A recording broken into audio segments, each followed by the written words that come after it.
ক্ষুধা লাগছে, ভাত খাইলাম কিছুক্ষণ আগে।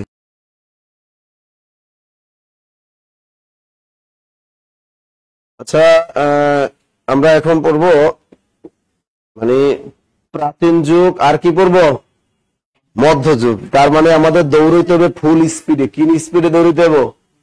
ফুল স্পিডে আমাদের দৌড়াতে হবে। কারণ কি, প্রাচীন যুগ আর মধ্যযুগ আমরা মূলত এই লিটারেচারটা পড়বো কি জন্য? লিটারেচার পড়বো যারা প্রাইমারি পরীক্ষা আসবে এখান থেকে, আর নিবন্ধনে কলেজ পর্যায়ে যদি আমরা নিবন্ধন পরীক্ষা দিই তাহলে লিটারেচার থেকে প্রশ্ন আসে। কথা ক্লিয়ার? কোথায় কোথায় প্রশ্ন আসে আর কোথায় আসে না এটা একটু খেয়াল রাখতে হবে। তাই মাথার ভিতরে গেঁথে রাখেন যে নিবন্ধন কলেজ পর্যায়ে লিটারেচার থেকে প্রশ্ন আসে 5 থেকে 6 নম্বর। কত? 5 থেকে 6 নম্বর। প্রাইমারি পরীক্ষা লিটারেচার থেকে আসে 5 থেকে 6 নম্বর। মূলত কোথায় আসে এগুলো এটা আগে জানতে হবে, আর কোথায় আসে না এটাও জানতে হবে। ক্লিয়ার? সেইটা তুমি কোথায় চাকরি পরীক্ষা দিলে তোমার ব্যাপার, কিন্তু আমার দায়িত্ব এটা। প্রথমত দায়িত্ব দেখো যে বাংলা সাহিত্যটা আসলে কোথায় লাগবে। আমরা এখানে তো কেউ নাই যে বিসিএস এর, এখানে কিন্তু বিসিএস নিয়ে তেমন কথা হবে না, কারণ বিসিএস সিলেবাস অনেক বড়, সেখানে 20 নম্বরে বাংলা অনেক বড়। এখন বাংলা সাহিত্য আমরা একটু দেখি যে এখানে মূলত সাহিত্য কোথায় কোথায় ধরে। আমরা একটা শর্টকাট ধরে নিই যে 11 থেকে 20তম গ্রেড, এটা একটা চাকরি পরীক্ষা দিতে গেলে আমাদের এখানে কত আসে। এরপর আমরা একটা তোমাদের দেখাবো যে প্রাইমারি চাকরি পরীক্ষায় কত নম্বরে আসে। এরপর দেখবো আমাদের নিবন্ধন প্রিলি, লিখিত না কিন্তু, নিবন্ধন প্রিলি পরীক্ষায় কতটুকু বাংলা সাহিত্য থেকে প্রশ্ন আসে। আচ্ছা, এখানে কি আমাদের আর একটা আছে বিসিএস, আর একটা আছে কি বিসিএস। আমরা বিসিএস ধরো এখানে যারা আমরা ভর্তি হয়েছে এইসব কোর্সে ভর্তি হয়েছে তারা কিন্তু আমরা বিসিএস দিব না, সাধারণত দিলেও দিতে পারি, তাই না? কিন্তু আমরা ধরে নেব আমরা বিসিএস কি দিব না, এটা ধরেই নিলাম, কারণ বিসিএস অনেক বড়। এই বিসিএস তো অনেক বড় একটা সিলেবাস, তাই না? কিন্তু নিবন্ধন প্রিলিতে স্কুল পর্যায়ে কোনো প্রশ্ন আসে না, আসলেও আসতে পারে, এটা পত্র পত্রিকা থেকে একটা ধরতে পারে, ঠিক আছে, শ্রদ্ধানুবোধে একটা ধরতে পারে। সুতরাং আমরা যারা কলেজ পর্যায়ে নিবন্ধনে যারা প্রিলি পরীক্ষা দিব তাদের এখান থেকে ধরে নাও 6 নম্বর। কত নম্বর? 6 নম্বর লিটারেচার থেকে আসে। 6 থেকে 8 নম্বর পর্যন্ত ধরতে পারে। কত নম্বর? 6 থেকে 8 নম্বর পর্যন্ত আপনাদের কিন্তু এখানে ধরার সুবিধা, তারা কিন্তু ধরে।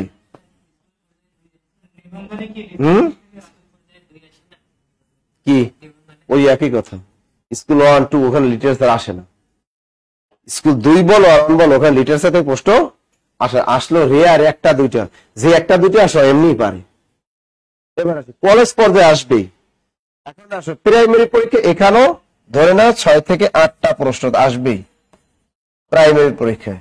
এখন দেখো এখানে কখনো 5টাও ধরতে পারে, আবার 4টাও ধরে দিতে পারে, আবার 8টাও ধরতে পারে, কিন্তু কোনটা ধরবে সেটা তো আমরা জানি না, নির্ধারিত কোনো সিলেবাস নেই যে এখান থেকে প্রশ্ন ধরবে।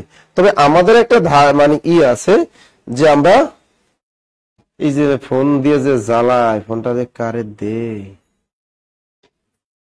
যুবকের কাছে রাখতে পারবো আমরা। আচ্ছা, তাহলে আমরা প্রাইমারি পরীক্ষা এখান থেকে এক একটা নম্বর দাম 1 লক্ষ টাকা।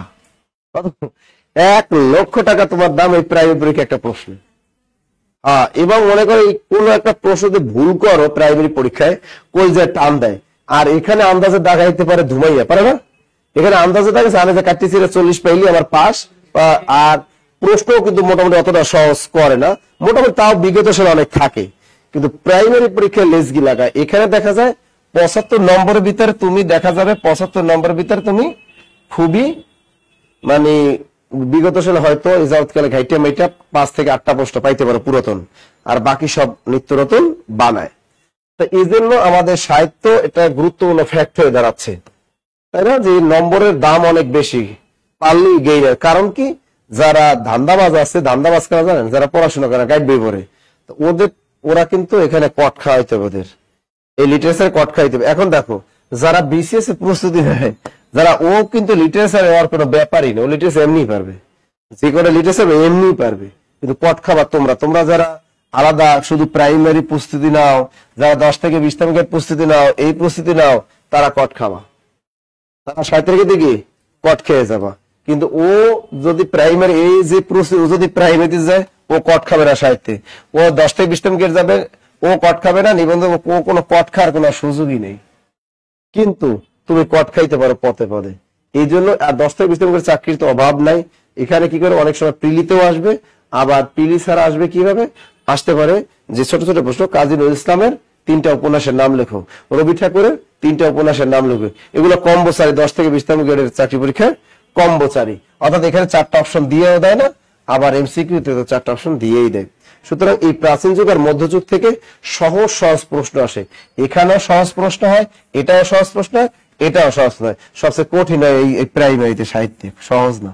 এমন একটা বইয়ের নাম দেয় ওটা কোনো বইতেই খুঁজে পাওয়া যায় না, তাই না? কঠিন কঠিন আছে, তাহলে আমরা ধারণা নিতে পারি যে এই জায়গা থেকে প্রশ্ন কমন করতে পারি। তাহলে সাহিত্য মোটামুটি সবার জন্যই সমান, এখানে একটু বেশি ডিপলি পড়তে হয়, আর অন্যান্য কোর্সের জন্য ডিপলি না পড়লেও চলে। আচ্ছা, এবার দেখো অনেকে কমেন্ট করছেন স্যার কেমন আছেন, বেশি একটা ভালো নাই, মোটামুটি ভালো আছে। কিরকম? বেশি একটা ভালো নেই, তারপর কি আছি, কিছুটা ভালো আছি, পুরাপুরি ভালো নেই।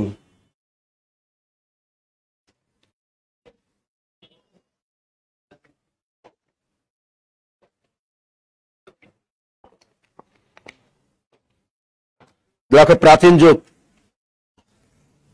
দেখো প্রাচীন যুগ,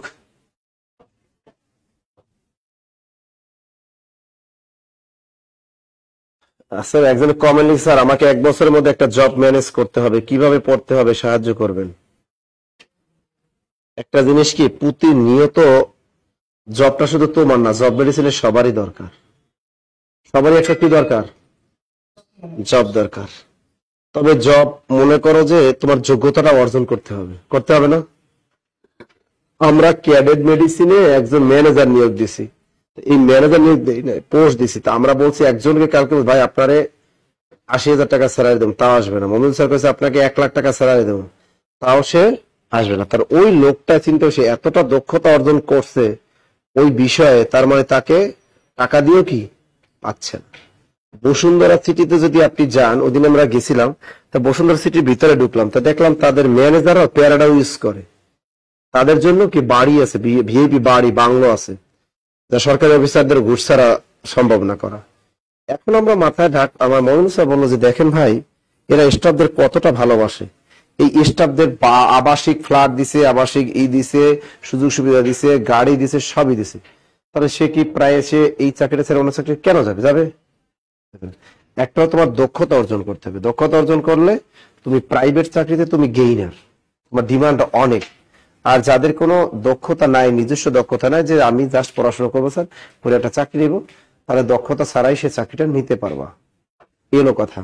আর পড়াশোনাটা আপনারই করতে হবে, আপনাকে মোটিভেশন দেয়া, মোটিভেশন আপনি নিজেই, মোটিভেশন কি আপনি নিজেই। এখন আপনাকে বড় মানুষ আপনাকে মোটিভেশন দেখেন, এই ইউটিউবে মোটিভেশন কারা দেয় দেখেন তো, ইউটিউবে মোটিভেশন 1 নম্বরে দেয়, নাম কি আরজে কিবরিয়া, আমার ইউনিভার্সিটির বড় ভাই, সে দেয়। ওই একদিন মাঝখানে দেখলাম তার বউ তার বিরুদ্ধে মামলা করে দিচ্ছে, সে দেখি মানুষের জোড়া লাগাই দেয়, এর বউ এর মামলা দিয়ে দেয়। এর নাম হলো কি বাংলাদেশের মোটিভেশন। আর একটা আছে জানি কি মোটিভেশন স্পিকার, কি ছেড়ে দেখি সোলাইমান সুখন নাকি, ও নিজেই অসুখী, ও নিজেই মদ খায়, ইয়াবা খায়, গাঁজা খায়, সে দেয় আবার মোটিভেশন। আমরা আবার এটা শুনি তার মোটিভেশন, আমরা কি মানুষ তো বাঙালি না, শুনি। আসল কথা হলো মোটিভেশন আপনি নিজেই ডিসাইড করেন যে আপনি কি করবেন জীবনে। তবে আমি সবাইকে পরামর্শ দেব, এই পড়াশোনার পাশাপাশি আপনার অবশ্যই পার্ট টাইম কিছু করেন, হয় জব করেন, না হয় ছোটখাটো বিজনেস করেন, কিন্তু করেন কিছু, কি করতে হবে। যদি লজ্জা রাখো, তবে একটা কথা বলি, নিজ এলাকায় কেউ কিছু করো না ভাই। মেয়েদেরকে বলি, তোমার জেলা যদি সিম্পল, আমার জেলা কোথায়, আমার জেলা হলো পটুয়াখালী, তাই তোমার পটুয়াখালী, তোমার বাড়ি মনে করে কোথায়, তোমার বাড়ি পটুয়াখালী, yani পটুয়াখালী মানুষ তো খারাপ, মানুষ কি খারাপ। তুমি যে এখানে বসে চাকরি পাইতেছো না, তোমার কেউ চাকরি পাওয়ার জন্য হেল্পও করবে না। মেয়ে হলে তো কথাই নাই, তারা তো সুযোগ খুঁজবে। মেয়ে যদি অসহায় হয়, আমাদের বরিশালের কথা বলি, তাহলে পুরুষ সুযোগ খোঁজে, তারে কি খোঁজে, সুযোগ খোঁজে। একটা মেয়ে যদি একটা চাকরি চাইতে যায় কোথাও, তাহলে ওই পুরুষ লোকটা কি খোঁজে, সুযোগ খোঁজে। কোন মেম্বার চেয়ারম্যানের কাছে গেল কি খোঁজে, সুযোগ খোঁজে। এটা হলো বাংলাদেশে, বরিশালে আছে, আপনাদের এলাকায় আছে কিনা এটা আমি জানি না। আমাদের এলাকায় মেম্বার চেয়ারম্যানরা এরকম লুচ্ছা প্রকৃতির আর কি, হ্যাঁ। আর নেতা ফেতা যা আছে সব ওই প্রকৃতি। কোন মানুষ একজন যদি অসহায়, তার স্বামী মনে হয় স্বামীর সাথে ঝগড়া লাগছে, সে ওই দুর্বলতা খোঁজে, মহিলার কি খোঁজে, দুর্বলতা খোঁজে। অর্থাৎ অসহায় মহিলাদের দুর্বলতা খোঁজে, এর শীর্ষে আছে বরিশাল। এখন আমি বলি, তুমি ভুল ওই এলাকা তুমি ছাড়ো, তোমার কি করতে হবে, এই এলাকাটা তোমাকে ছাড়তে হবে, হয় ঢাকায় আসতে হবে, না হয় তোমার যেতে হবে কোথায়, খুলনা। কই যাবা তুমি? তোমার ওই এলাকা ছেড়ে তোমার যেতে হবে খুলনা, হয় ঢাকা আসবা, পসিবল হলে ঢাকা, নয় কোথায়, খুলনা। তোমার এই স্থান ত্যাগ করতেই হবে। তোমার এই আশেপাশের পরিবেশে মানুষ তোমাকে না দিবে তোমার একটা অনলাইন ব্যবসা করতে, না দিবে তোমার একটা দোকানদারি করতে, না দিবে তোমার কিছু করতে, কিচ্ছু করতে দেবে না। বরঞ্চ তুমি এখানে যাও, এখানে বসে কিছু, এখানে যাও, এখানে যে তুমি যদি পড়াশোনা করছো, তুমি যদি এখানে টিউশনই করো, তাও মানুষ খারাপ চোখে দেখবে তোমার, আল্লাহ বলগালা পড়াশোনা করে টিউশনই করে, এটাও করবে তোমার। তুমি যদি মাছ চাষ করো, তাও তোমার করবে, আল্লাহ বলগালা দেখছো মাছ চাষ করে, তোমার মাছের ভিতরে বিষ ছেড়ে দেবে। কি ছেড়ে দেবে? বিষ। তোমার উঠতে দেবে না কখনোই। তুমি বাড়িতে লাউ চাষ করবা, ভালো একটা ফসল উৎপাদন করা, ভালো একটা ইনকাম করবা, ওই তোমার গাছ ভেঙে রাখবে, গরু দিয়ে খাওয়াই রাখবে। এই আকামগুলো করবে, এইখানের মানুষগুলো করে। আর তোমাদের এলাকায় করে কিনা এগুলো আমি জানি না, আমাদের এলাকায় এটা করে। এটা বাস্তব দেখছে, এই জিনিসগুলো আমাদের এলাকায় করে। এখন দেখো, এমন তোমার পেশায় তোমার বাড়িতে থাকতে দেবে না, যেটা আমাদের এলাকার মানুষ করে। আপনাদের এলাকায় করে কিনা, এই জন্য বলি, আপনি বায়ু চেঞ্জ করেন, আপনি এই এলাকায় আসার চেষ্টা করেন, বা চট্টগ্রাম বা এই এলাকায় যাওয়ার চেষ্টা করেন। আপনি দেখেন 1 বছরের ভিতরে আপনি সব হবে, আপনার চাকরিও হবে, আপনার বিজনেস হবে, সব হবে। কিন্তু আপনি যখন এইখানে থাকবেন, আপনার কিছুই হবে না। এটা তোমাদের আমি সবাই বলি, তোমার এলাকায় তোমার মূল্যায়ন করবে না। আমি একটা কি করছিলাম, করোনার ভিতরে আমার কথা বলি, করোনার ভিতরে আমি বরিশাল শহরে আসি, মানে অর্থাৎ ঢাকা শহর ছেড়ে কই যাই, আমি বরিশাল চলে যাই, আমার টোটাল ফ্যামিলি বরিশাল চলে যাই। এখন এখানে যাওয়ার পর আমার বরিশাল যে বাসাটা আমি ভাড়া ছিলাম, ওই বাসাটা তখন করোনার ভিতরে ভাড়া ছিল কত জানো? 5,000 টাকা। কত টাকা? 5,000 টাকা আমার ভাড়া ছিল ওই বাসাটা। কারণ 5,000 টাকা ভাড়া নিয়ে ওইখানে থাকা কষ্ট হয়ে যাইতেছে, কারণ করোনার ভিতরে ইনকাম নাই, আমাদের কি নাই, ইনকাম ছিল না তখন। তখন আমি কি করছি, এই বাসাটা ছেড়ে আমি এমন একটা জায়গায় জায়গায় বাসা ভাড়াটা নিছি, ওই সেম সুযোগ সুবিধাই, কিন্তু শহর থেকে কি দূরে। সেখানে ভাড়া নিলে আমার কত? 3,000 টাকা। কত টাকা? 3,000 টাকা। তো যাক, স্বাচ্ছন্দ্যে ভালোই আসলাম, গেলাম এখানে। ওখানে বসে বসে আমি চিন্তা করতেছি, আমি এখানে বসে বসে যাই, কিন্তু অন্তত পক্ষে আমি আমার গ্রামে নাই। কি নাই? আমি আমার গ্রামে নাই। তাহলে মানুষ নানা ধরনের কথা বলবে। এই জন্য এখানে বসে ওইখানে বসা রুমের ভিতর বোর্ড ফিট করে করে প্রাইভেট পড়াইতাম। কখনো দিতাম কোর্স 1,000, কখনো 500, কখনো 300। তো দেখা গেল যে আমার দৈনিক কোনোদিনও 2,000 টাকা ইনকাম হইতো, 3,000 টাকা, যাও তোকে বেঁচে গেছি। আমি এইটা আল্লাহকে সুখে যে আমি আজকে 3,000 4,000 টাকা হয়েছে, আমার 2,000 টাকা হয়েছে, 1,000 টাকা, তাতে তো আমার মাসে ভালো ইনকাম হয়, আমি বেঁচে গেছি, আল্লাহ আমার চালাইতেছে। এখন দেখো, কিন্তু এই জিনিসগুলা যদি আমি আমার বাসায়, গ্রামের বাসায় বসে এটা কইতাম, মানুষ হাসতো, কি করতো, ঝামেলা করতো। এই জন্য বললাম যে তুমি, এবং এর পাশাপাশি আমি মাছের বিজনেস শুরু করছিলাম। খুলনা থেকে কি করে আমার এক স্টুডেন্ট কি করলো, সে মাছ পাঠাই দিত গাড়িতে, আমি বরিশাল কি করতাম আরেকজনরা দিয়ে, সে মাছ আবার করে রোড করে ওইখানে আবার বিক্রি করে দিতাম। দেখা গেল এখান থেকে আমার দৈনিক 1 থেকে 2,000 টাকা ইজিলি 2,000 টাকা আমার থেকে যাইতো।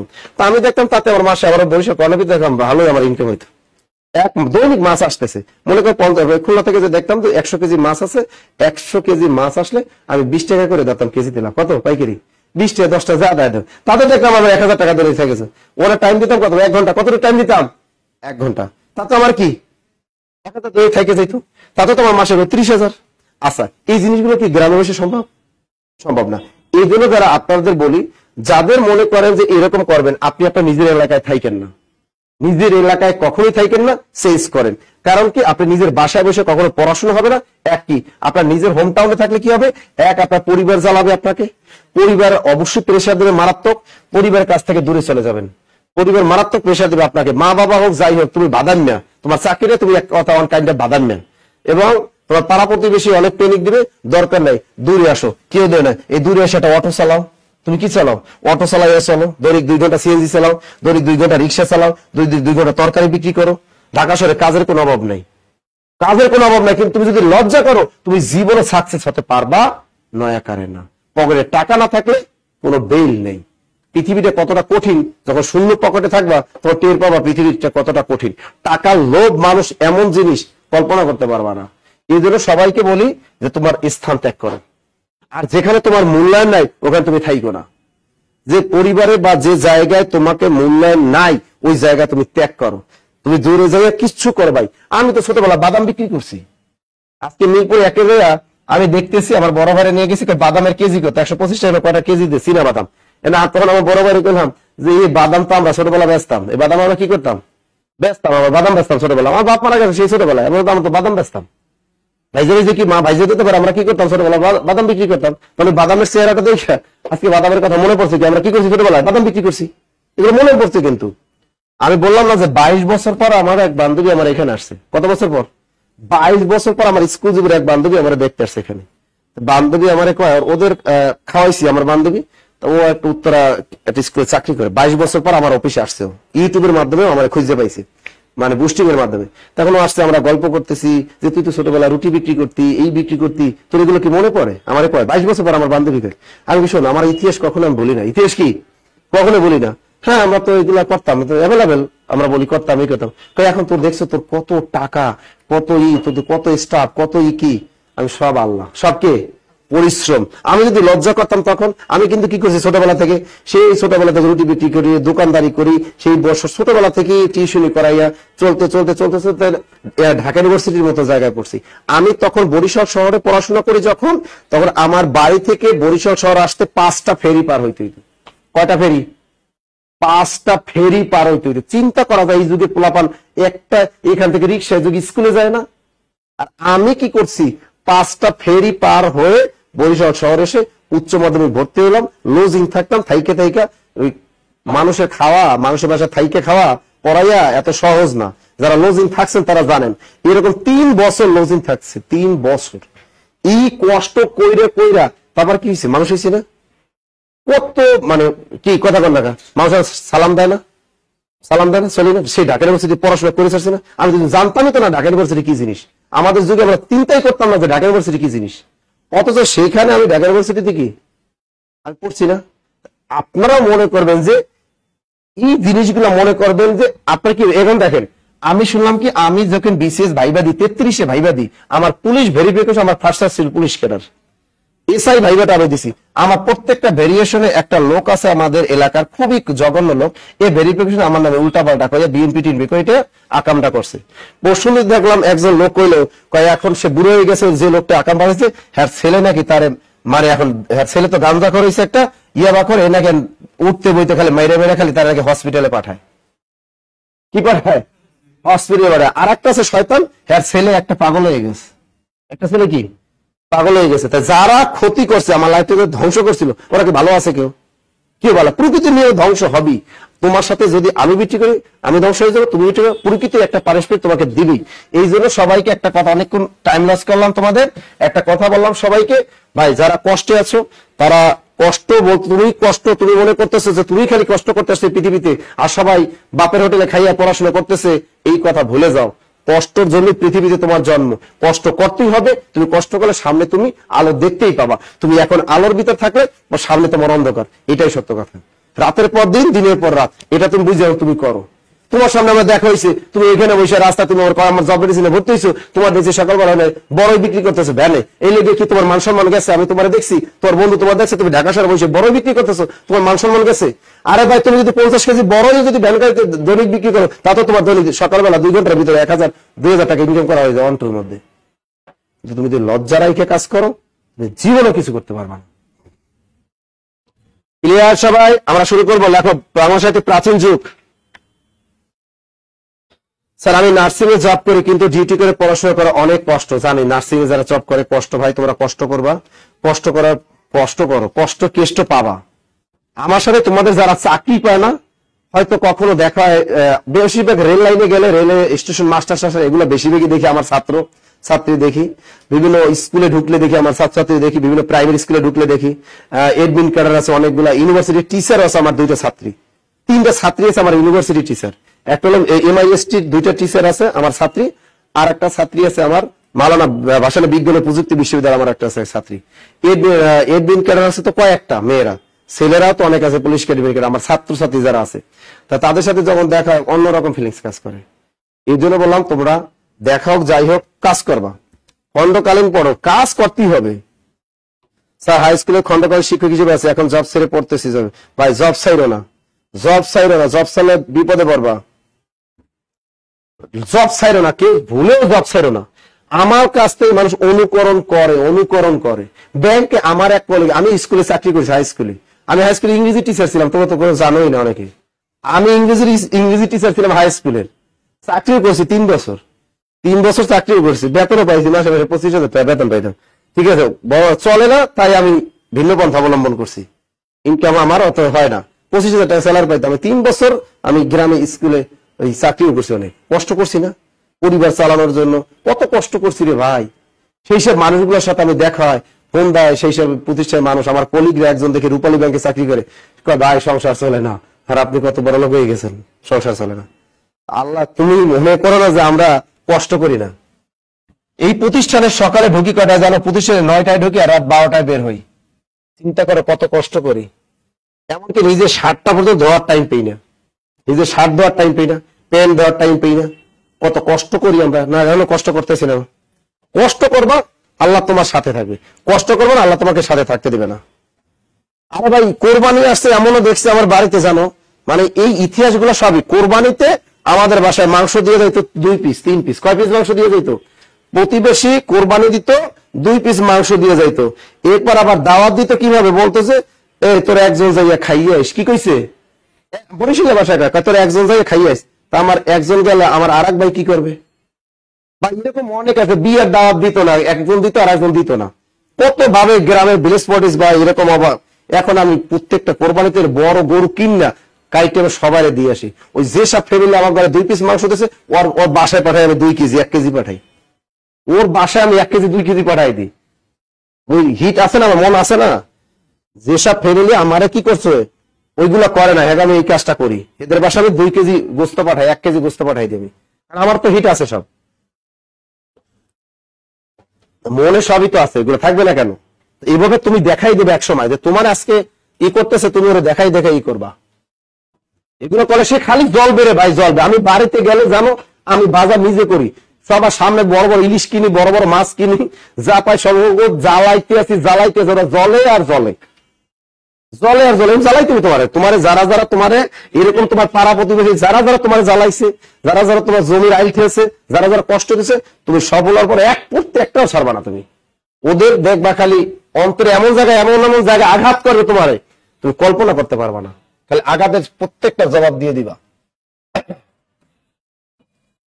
শর্টকাট প্রাচীন যুগ থেকে কতটুকু পড়বা একটু দেখো। প্রাচীন যুগ থেকে বাংলা সাহিত্যের প্রথমে লেখো যুগ, বাংলা সাহিত্যের যুগ বিভাগ 3টি লেখো। বাংলা সাহিত্যের যুগ বিভাগ কয়টি? বাংলা সাহিত্যের যুগ বিভাগ 3টি। দ্রুত লেখো, এই প্রশ্নটা আসতে পারে, যে কোনো পরীক্ষা আসতে পারে। বাংলা সাহিত্যের যুগ বিভাগ কয়টি? লেখো 3টি। লেখেন বাংলা সাহিত্যের যুগ বিভাগ 3টি। বাংলা সাহিত্যের যুগ বিভাগ কয়টি? 3টি। দেখছেন এক ভাই আমি মাছ চাষ করি বলে লোকজনে আমার জাল বলে। ওরে ভাই, গ্রামে কি জিনিস তোমরা জানো? আমি গ্রামে, শোন, মানুষ একটা ফেসবুকে লেখে না তোমার বলে তোমার যতক্ষণ তোমার গ্রামে থাইকো না, বলে না মানুষ। আমি আমার বাড়িঘর কোটি কোটি টাকার সম্পত্তি আমাদের ফালাই রাইখা ঢাকা শহরে থাকি, আমাদের টোটাল ফ্যামিলি আমার ঢাকা শহরে থাকে। মানুষের কথা খুবই খারাপ লাগে। গ্রামে কখনোই থাকবা না। মেয়ে মানুষ যদি হয় আর যদি বিয়ে না হয়, কয় বুড়ো হয়ে রয়েছে, বিয়ে হইতেও দেয় না গ্রামে থাকলে, বিয়ে হইতেও দেবে না গ্রামের মানুষ, এত খারাপের খারাপ। আর মানুষকে গ্রাম অনেক ভালো। ওরে বাবা, বাংলার সাথে যুগ বিভাগ কয়টি? আচ্ছা দেখো, হ্যাঁ গ্রাম ভালো, কিন্তু গ্রামের মানুষ ভালো না। প্রাচীন যুগ কত? 650 থেকে কত? 650 থেকে 1200। 2 নম্বর প্রাচীন, 2 নম্বর কি? 2 নম্বর হলো মধ্যযুগ। মধ্যযুগ কত? 1201 থেকে 1800।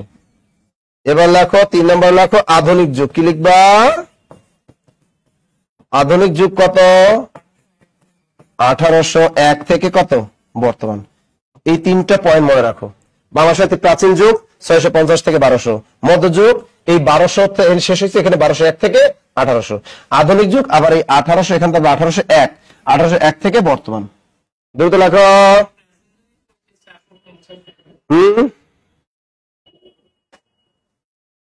দ্রুত লেখো, দ্রুত লেখো। হ্যাঁ, 650-এর আগে। ও, এই 650 বাংলা সাহিত্যের যুগ বিভাগ, মানে এর আগে কোনো কেউ সাহিত্য লেখে না, এর আগে খুঁজে পাওয়া যায় না আর কি। লিখতে পারে কিন্তু আমরা ওগুলো খুঁজে পাই না, এই জন্য বলতে পারি না।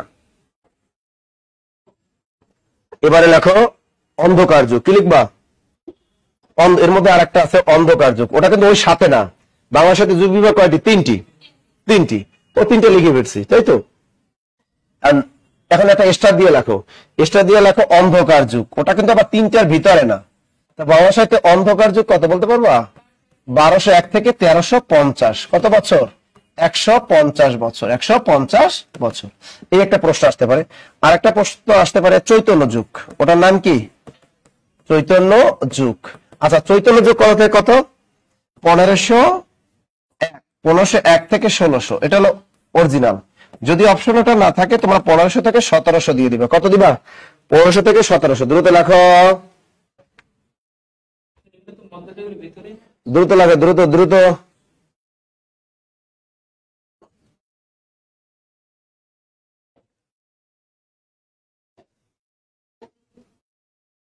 দ্রুত লেখো, দ্রুত।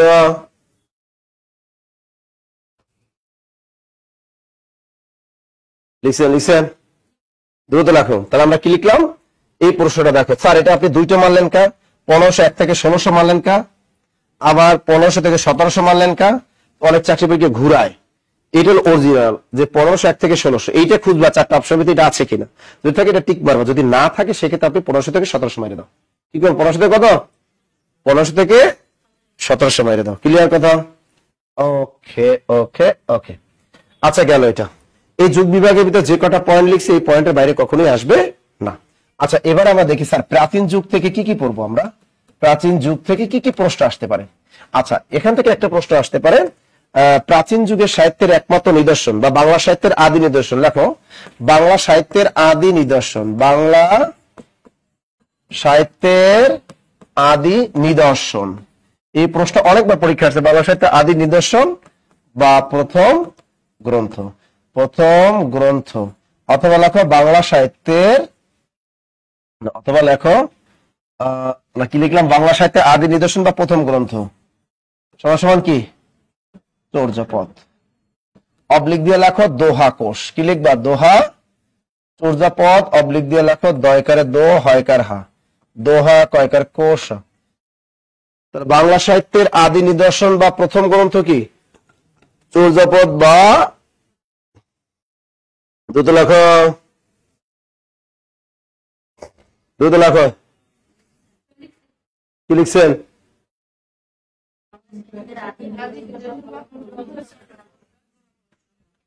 ওকে, তাহলে যদি অপশনে তোমার দোয়া কোষ থাকে, চর্যাপদ থাকে, ঠিক মারবা কোনটায়? যদি চর্যাপদ না থাকে, দোয়া কোষ থাকবে। গট। এবার লেখো চর্যাপদ মূলত কি। লেখো চর্যাপদ, চর্যাপদ মূলত এক প্রকার। চর্যাপদ মূলত এক প্রকার কি? এক প্রকার গান বা কবিতা। এই বোর্ডটা জানি কেমন ভালো না, হাতের লেখা ভালো হয় না। চর্যাপদ মূলত এক প্রকার কি? চর্যাপদ মূলত এক প্রকার গান বা কবিতা। ওই সংকলন কবিতার একই জিনিস। লেখো গান বা কবিতার সংকলন। চর্যাপদ মূলত এক প্রকার গান বা কবিতার সংকলন। অপশনে গান কবিতা দুইটা থাকলে টিক দিবা গান, কোন কারণে গান না বাজলে কবিতা দিয়ে দিবা, গান না থাকলে কবিতা দিয়ে দিবা। ক্লিয়ার সবাই? দ্রুত দ্রুত লিখছেন? ওকে। আচ্ছা, এরপরে দেখো, এটা গেল চর্যাপদ। এখন দেখো চর্যাপদ কারা রচনা করেন, প্রশ্ন আসতে পারে। দেখো চর্যাপদ রচনা করেন বৌদ্ধ সহজিয়াগণ। লেখো চর্যাপদ রচনা করেন বৌদ্ধ সহজিয়াগণ। দ্রুত লেখো চর্যাপদ রচনা করেন বৌদ্ধ সহজিয়াগণ। চর্যাপদ রচনা করেন বৌদ্ধ সহজিয়াগণ। চর্যাপদ রচনা করেন কারা? বৌদ্ধ সহজিগণ। লিখছি আমরা? ওকে, গেল এটা। তা চর্যাপদ কি তাও জানলাম। এখন দেখো যারা চর্যাপদ গুলো রচনা করতেন তাদের বলা হতো মহাসিদ্ধ বা সিদ্ধ পুরুষ। লেখো যারা চর্যার পদগুলো রচনা করতেন, যারা চর্যার পদগুলো রচনা করতেন, যারা চর্যার পদগুলো রচনা করতেন তাদের বলা হতো মহাসিদ্ধ বা সিদ্ধ পুরুষ, মহাসিদ্ধ বা কি, মহাসিদ্ধ বা শুদ্ধ পুরুষ। লেখো, যারা চর্যার পদগুলো রচনা করতেন তাদের বলা হতো মহাসিদ্ধ বা সিদ্ধ পুরুষ। স্যার বৌদ্ধ সহজিয়া কারা স্যার? বৌদ্ধদের ভিতরে দুইটা আছে, একটা হলো সহজানপন্থী, একটা কি বজ্রযানপন্থী। দুইটা গ্রুপ আছে, আমাদের যেরকম মুসলমানদের মধ্যে শিয়া সুন্নি আছে না, ওরকম। এরা মূলত কি করতে জানো, এই বৌদ্ধ সহজিয়া কি করতে জানো, এরা ধর্ম চর্চা করত, এবং ধর্মগুলা চর্চা করতে এমন ভাবে, মানে ওই গোপন সংকেতের মাধ্যমে তারা কি করতো, এই ধর্মগুলা করতো। আর বৌদ্ধরা, এরা সাধারণত কারা, বৌদ্ধরা। তা এই যারা চর্যার পদগুলো বা এই গানগুলো বা কবিতাগুলো যারা লিখতো তাদের কি বলা হতো, মহাসিদ্ধ বা সিদ্ধ পুরুষ। কারণ তুমি দেখবা আমাদের এক সময় সমাজের ধর্মগুরুরা কিন্তু একটু সম্মানিত থাকে, তাই না? সবাই যেমন আমাদের মুসলমানদের ভিতরে যারা হুজুর টুজুর থাকে এদের আমরা অনেক রেসপেক্ট করি, হিন্দু ধর্মের ভিতরে থাকে, আবার খ্রিস্টানদের পুরোহিত থাকে, এরকম থাকে, ঠিক আছে? ওই সময় ওই বৌদ্ধদের ভিতরে এরা ছিল। তা যারা চর্যা পদগুলো, তাদের সমাজে একটা সম্মান থাকতো, তাদের বলা হতো মহাসিদ্ধ বা সিদ্ধ পুরুষ। কিন্তু প্রকৃতপক্ষে তারা সবাই ছিল লুচ্চা। কি ছিল? লুচ্চা। কিন্তু প্রকৃতপক্ষে তারা সবাই ছিল কি, লুচ্চা। তাই কারণটা কি? পুরুষ না, পুরুষরা কি কোনোদিন ভালো হয়? কারণটা কি? পুরুষ মানুষ কত পার্সেন্ট ভালো বাঙালি? ওরা বিয়ে শাদী, ওরা হ্যাঁ বিয়ে শাদী করতো না, কিংবা বিয়ে শাদী তো করতোই, ওরা বিয়ে শাদী করতো, আর এমনি করতো, ওই সাধন সঙ্গীত করতো। ওটারে বলে আমরা সাধন সঙ্গীত বলি। ওটা কি বলে? না না, আমরা এই যুগে তোমরা দেখতে পাই, এখন তোমরা দেখো বিভিন্ন জায়গায় অনেক গুরু দেখবা মেয়েরা যায় পাও ধরে সেজদা দেয়, দেয় না? অনেক জায়গায় ইউটিউবে দেখি, আমরা ভারতে দেখি, অনেক জায়গায় আছে। আবার কোলাকুলি করে, গুরু লাগে কোলাকুলিও করে, পিঠদের সাথে কোলাকুলি করে, ঠিক আছে? হ্যাঁ, বাবা বাবা। তা এরকম তো ওই যুগেও আছে, এই যুগে আছে, ওই যুগে থাকবে না, তা কি হয়? হ্যাঁ, এবারে লেখো, আবার লিখলাম, এবার লেখো, পরীক্ষা প্রশ্ন আসতে পারে এই চর্যাপদ কোন ভাষায় রচিত, চর্যাপদ কোন ভাষায় রচিত, এটা আসতে পারে। লেখো চর্যাপদ, লেখো এই প্রশ্নটা লেখো, চর্যাপদ প্রাচীন বাংলা ভাষায় রচিত। লেখো প্রাচীন, চর্যাপদ প্রাচীন বাংলা ভাষায় রচিত। অপশনে যদি এটা না থাকে তাহলে টিক দিবা সন্ধ্যা ভাষায় রচিত, সন্ধ্যা বা সান্ধ্য ভাষায় রচিত, সন্ধ্যা অথবা কি, হ্যাঁ ওই একই জিনিস। তাহলে চর্যাপদ কোন ভাষায় রচিত? প্রাচীন বাংলা ভাষায় রচিত, অথবা লেখো সন্ধ্যা ভাষায় রচিত, অথবা আলো আধারী ভাষায় রচিত। লেখো অথবা আলো আধারী ভাষায় রচিত, তিনটা পয়েন্ট লিখে রাখো, অথবা আলো আধারী ভাষায় রচিত, আলো আধারী ভাষায় রচিত। তা চর্যাপদ কোন ভাষায় রচিত? প্রাচীন বাংলা ভাষায় রচিত। লেখো, দ্রুত রাখেন, দ্রুত দ্রুত দ্রুত লিখছেন। তা চর্যাপদ কোন ভাষায় রচিত? প্রাচীন বাংলা ভাষায় রচিত, অথবা সন্ধ্যা বা সান্ধ্য ভাষায় রচিত, অথবা আলো আধারী ভাষায় রচিত। লিখছেন আলো আধারী ভাষায় রচিত। স্যার পরীক্ষায় কোনটা আসলে ঠিক দেবো? পরীক্ষায় মারি দেবো এইটা, এইটা না থাকলে তখন মারি দেবো কোনটা? সন্ধ্যা। সন্ধ্যাও নাই তখন মারি দেবো কোনটা? আলো আধারী। যদি তিনজনই থাকে তখন মারবো কোনটা? প্রাচীন বাংলা ভাষায় রচিত। Clear clear? হ্যাঁ, ওইটা সিরিয়াল মেন্টাল দেবো না, তিনটে দিয়ে আচ্ছা সবগুলোই দিবা। হ্যাঁ, এই যে ক খ গজের দিয়ে আর সেটা ঘ নামে দিয়ে উপরে সবগুলি, তাহলে এটা মারতে হবে। এটা বুঝতেই যাও তোমরা, এটা বুঝতেই পারতেছো। ওকে, আচ্ছা গেল এটা। তাহলে চর্যাপদ কোন ভাষায় রচিত সেটা জানলাম। আচ্ছা, চর্যাপদের এই যে আদি কবিকে এগুলো আমরা জানি। পদকর্তাকে কারা কারা এটা একটু দেখি। লেখো পদকর্তা, পদকর্তা, পদকর্তা, পদ পদ ক পদকর্তা অথবা কবি আসলে কয়জন? লেখো চর্যাপদের মোট পদকর্তা অথবা কবিদের সংখ্যা হলো 24 জন। কতজন? 24 জন। অবলিক দিয়ে লেখো 23 জন। চর্যাপদের মোট পদকর্তা অথবা কবি কতজন? 24 অথবা 23 জন। লেখো দ্রুত, লেখো দ্রুত।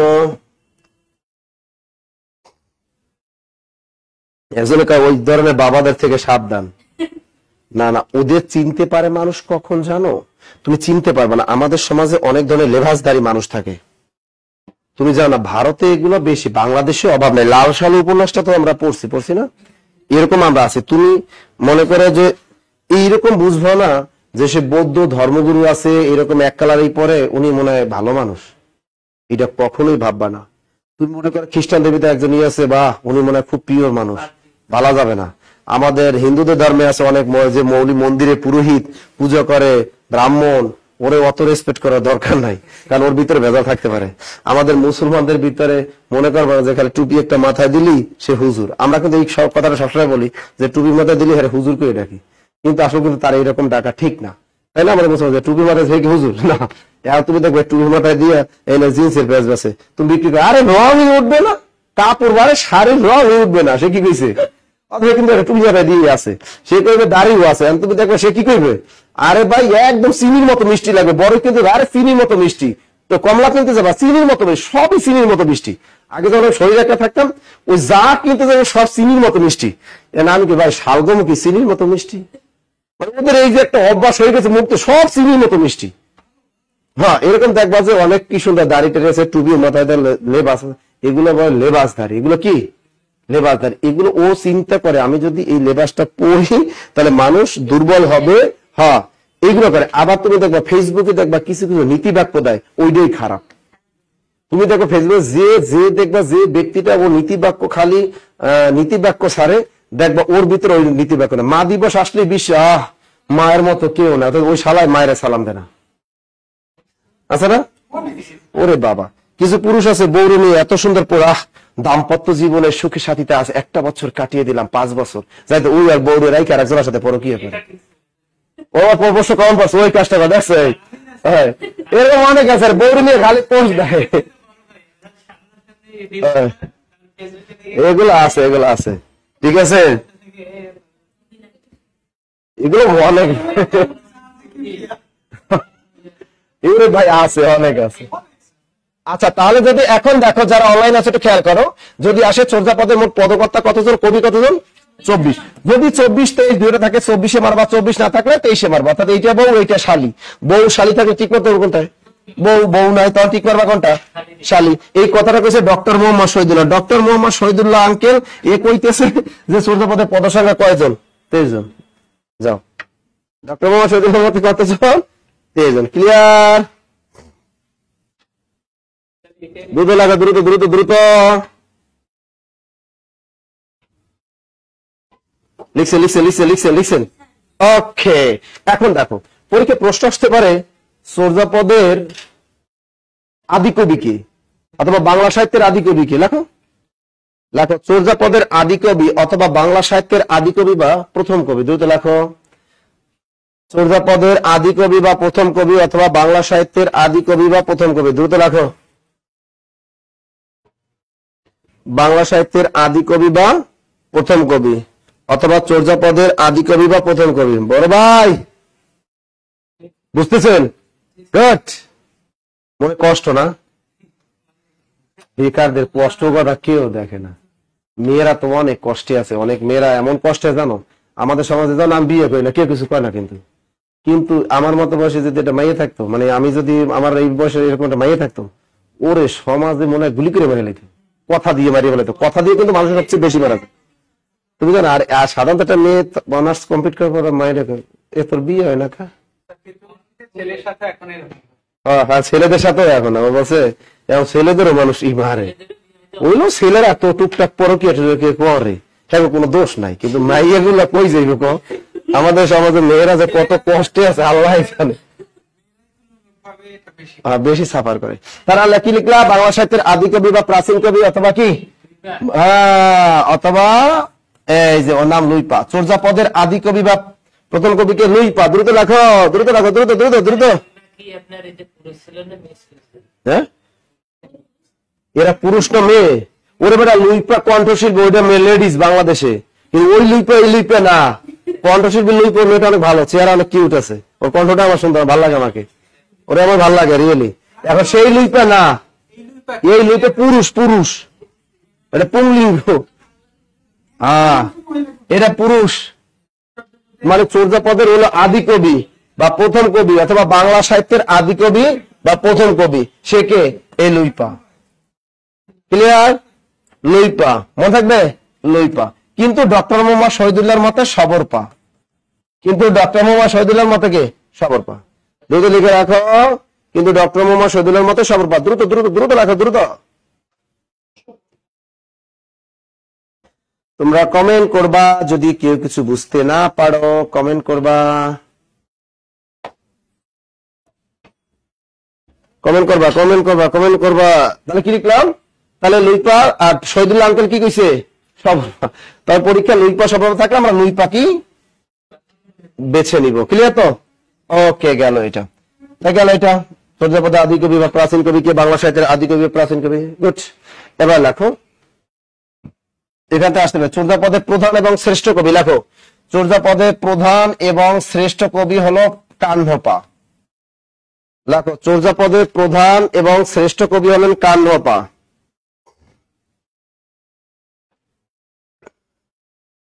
দ্রুত দ্রুত। কি লিখলাম? ডক্টর মোহাম্মদ শহীদুল্লাহর মতে না, সরি, কি লিখলাম? চর্যাপদের প্রধান এবং শ্রেষ্ঠ কবি কে? কাহ্নপা। এটাও কিন্তু পুরুষ, এটা কি পুরুষ।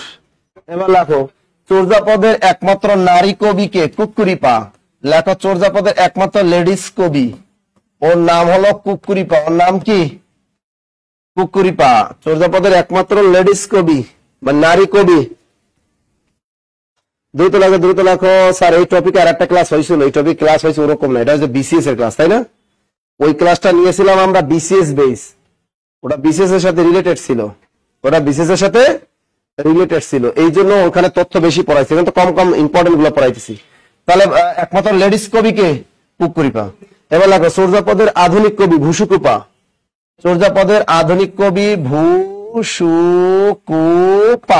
যতটুকু পড়াবো ততটুকু পড়লেই হবে, এর বাইরে পড়া লাগবে না। চর্যাপদের আধুনিক কবি ভূসুকুপা। ওরে ভাই, এখন নাম ওই রকম থাকবে, তুমি কি কি করবা? ওরা বৌদ্ধ, ওরা হলো বৌদ্ধ সবাই, এরা সবাই বৌদ্ধ, বৌদ্ধ ধর্মাবলম্বী। আরে বাবা, কোপা শামসু না কি কইলি? আচ্ছা, লিখছেন কে? তারা চর্যাপদের আধুনিক কবি কে? ভূসুকুপা। গেল এটা।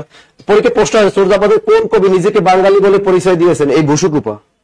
লেখো, নিজেকে বাঙালি বলে পরিচয় দিয়েছেন, নিজেকে বাঙালি বলে পরিচয় দিয়েছেন কে? ভূসুকুপা। লেখো, নিজেকে বাঙালি বলে পরিচয় দিয়েছেন কোন কবি? ভূসুকুপা। দ্রুত দ্রুত। নিজেকে বাঙালি বলে পরিচয় দিয়েছেন কে? ভূসুকুপা। দ্রুত লেখো, নিজেকে বাঙালি বলে পরিচয় দিয়েছেন কে? ভূসুকুপা। পরীক্ষা প্রশ্ন আসতে পারে, চর্যাপদের কোন কবি নিজেকে বাঙালি বলে পরিচয় দিয়েছেন? ক্লিয়ার? আর একটা প্রশ্ন লেখো, চর্যাপদ বাংলা ভাষায় রচিত একথা প্রথম প্রমাণ করেন কে? লেখো, চর্যাপদ বাংলা ভাষায় রচিত একথা প্রথম প্রমাণ করেন সুনীতি কুমার চট্টোপাধ্যায়। চর্যাপদ বাংলা ভাষায় রচিত একথা প্রথম প্রমাণ করেন ডক্টর সুনীতি কুমার চট্টোপাধ্যায়।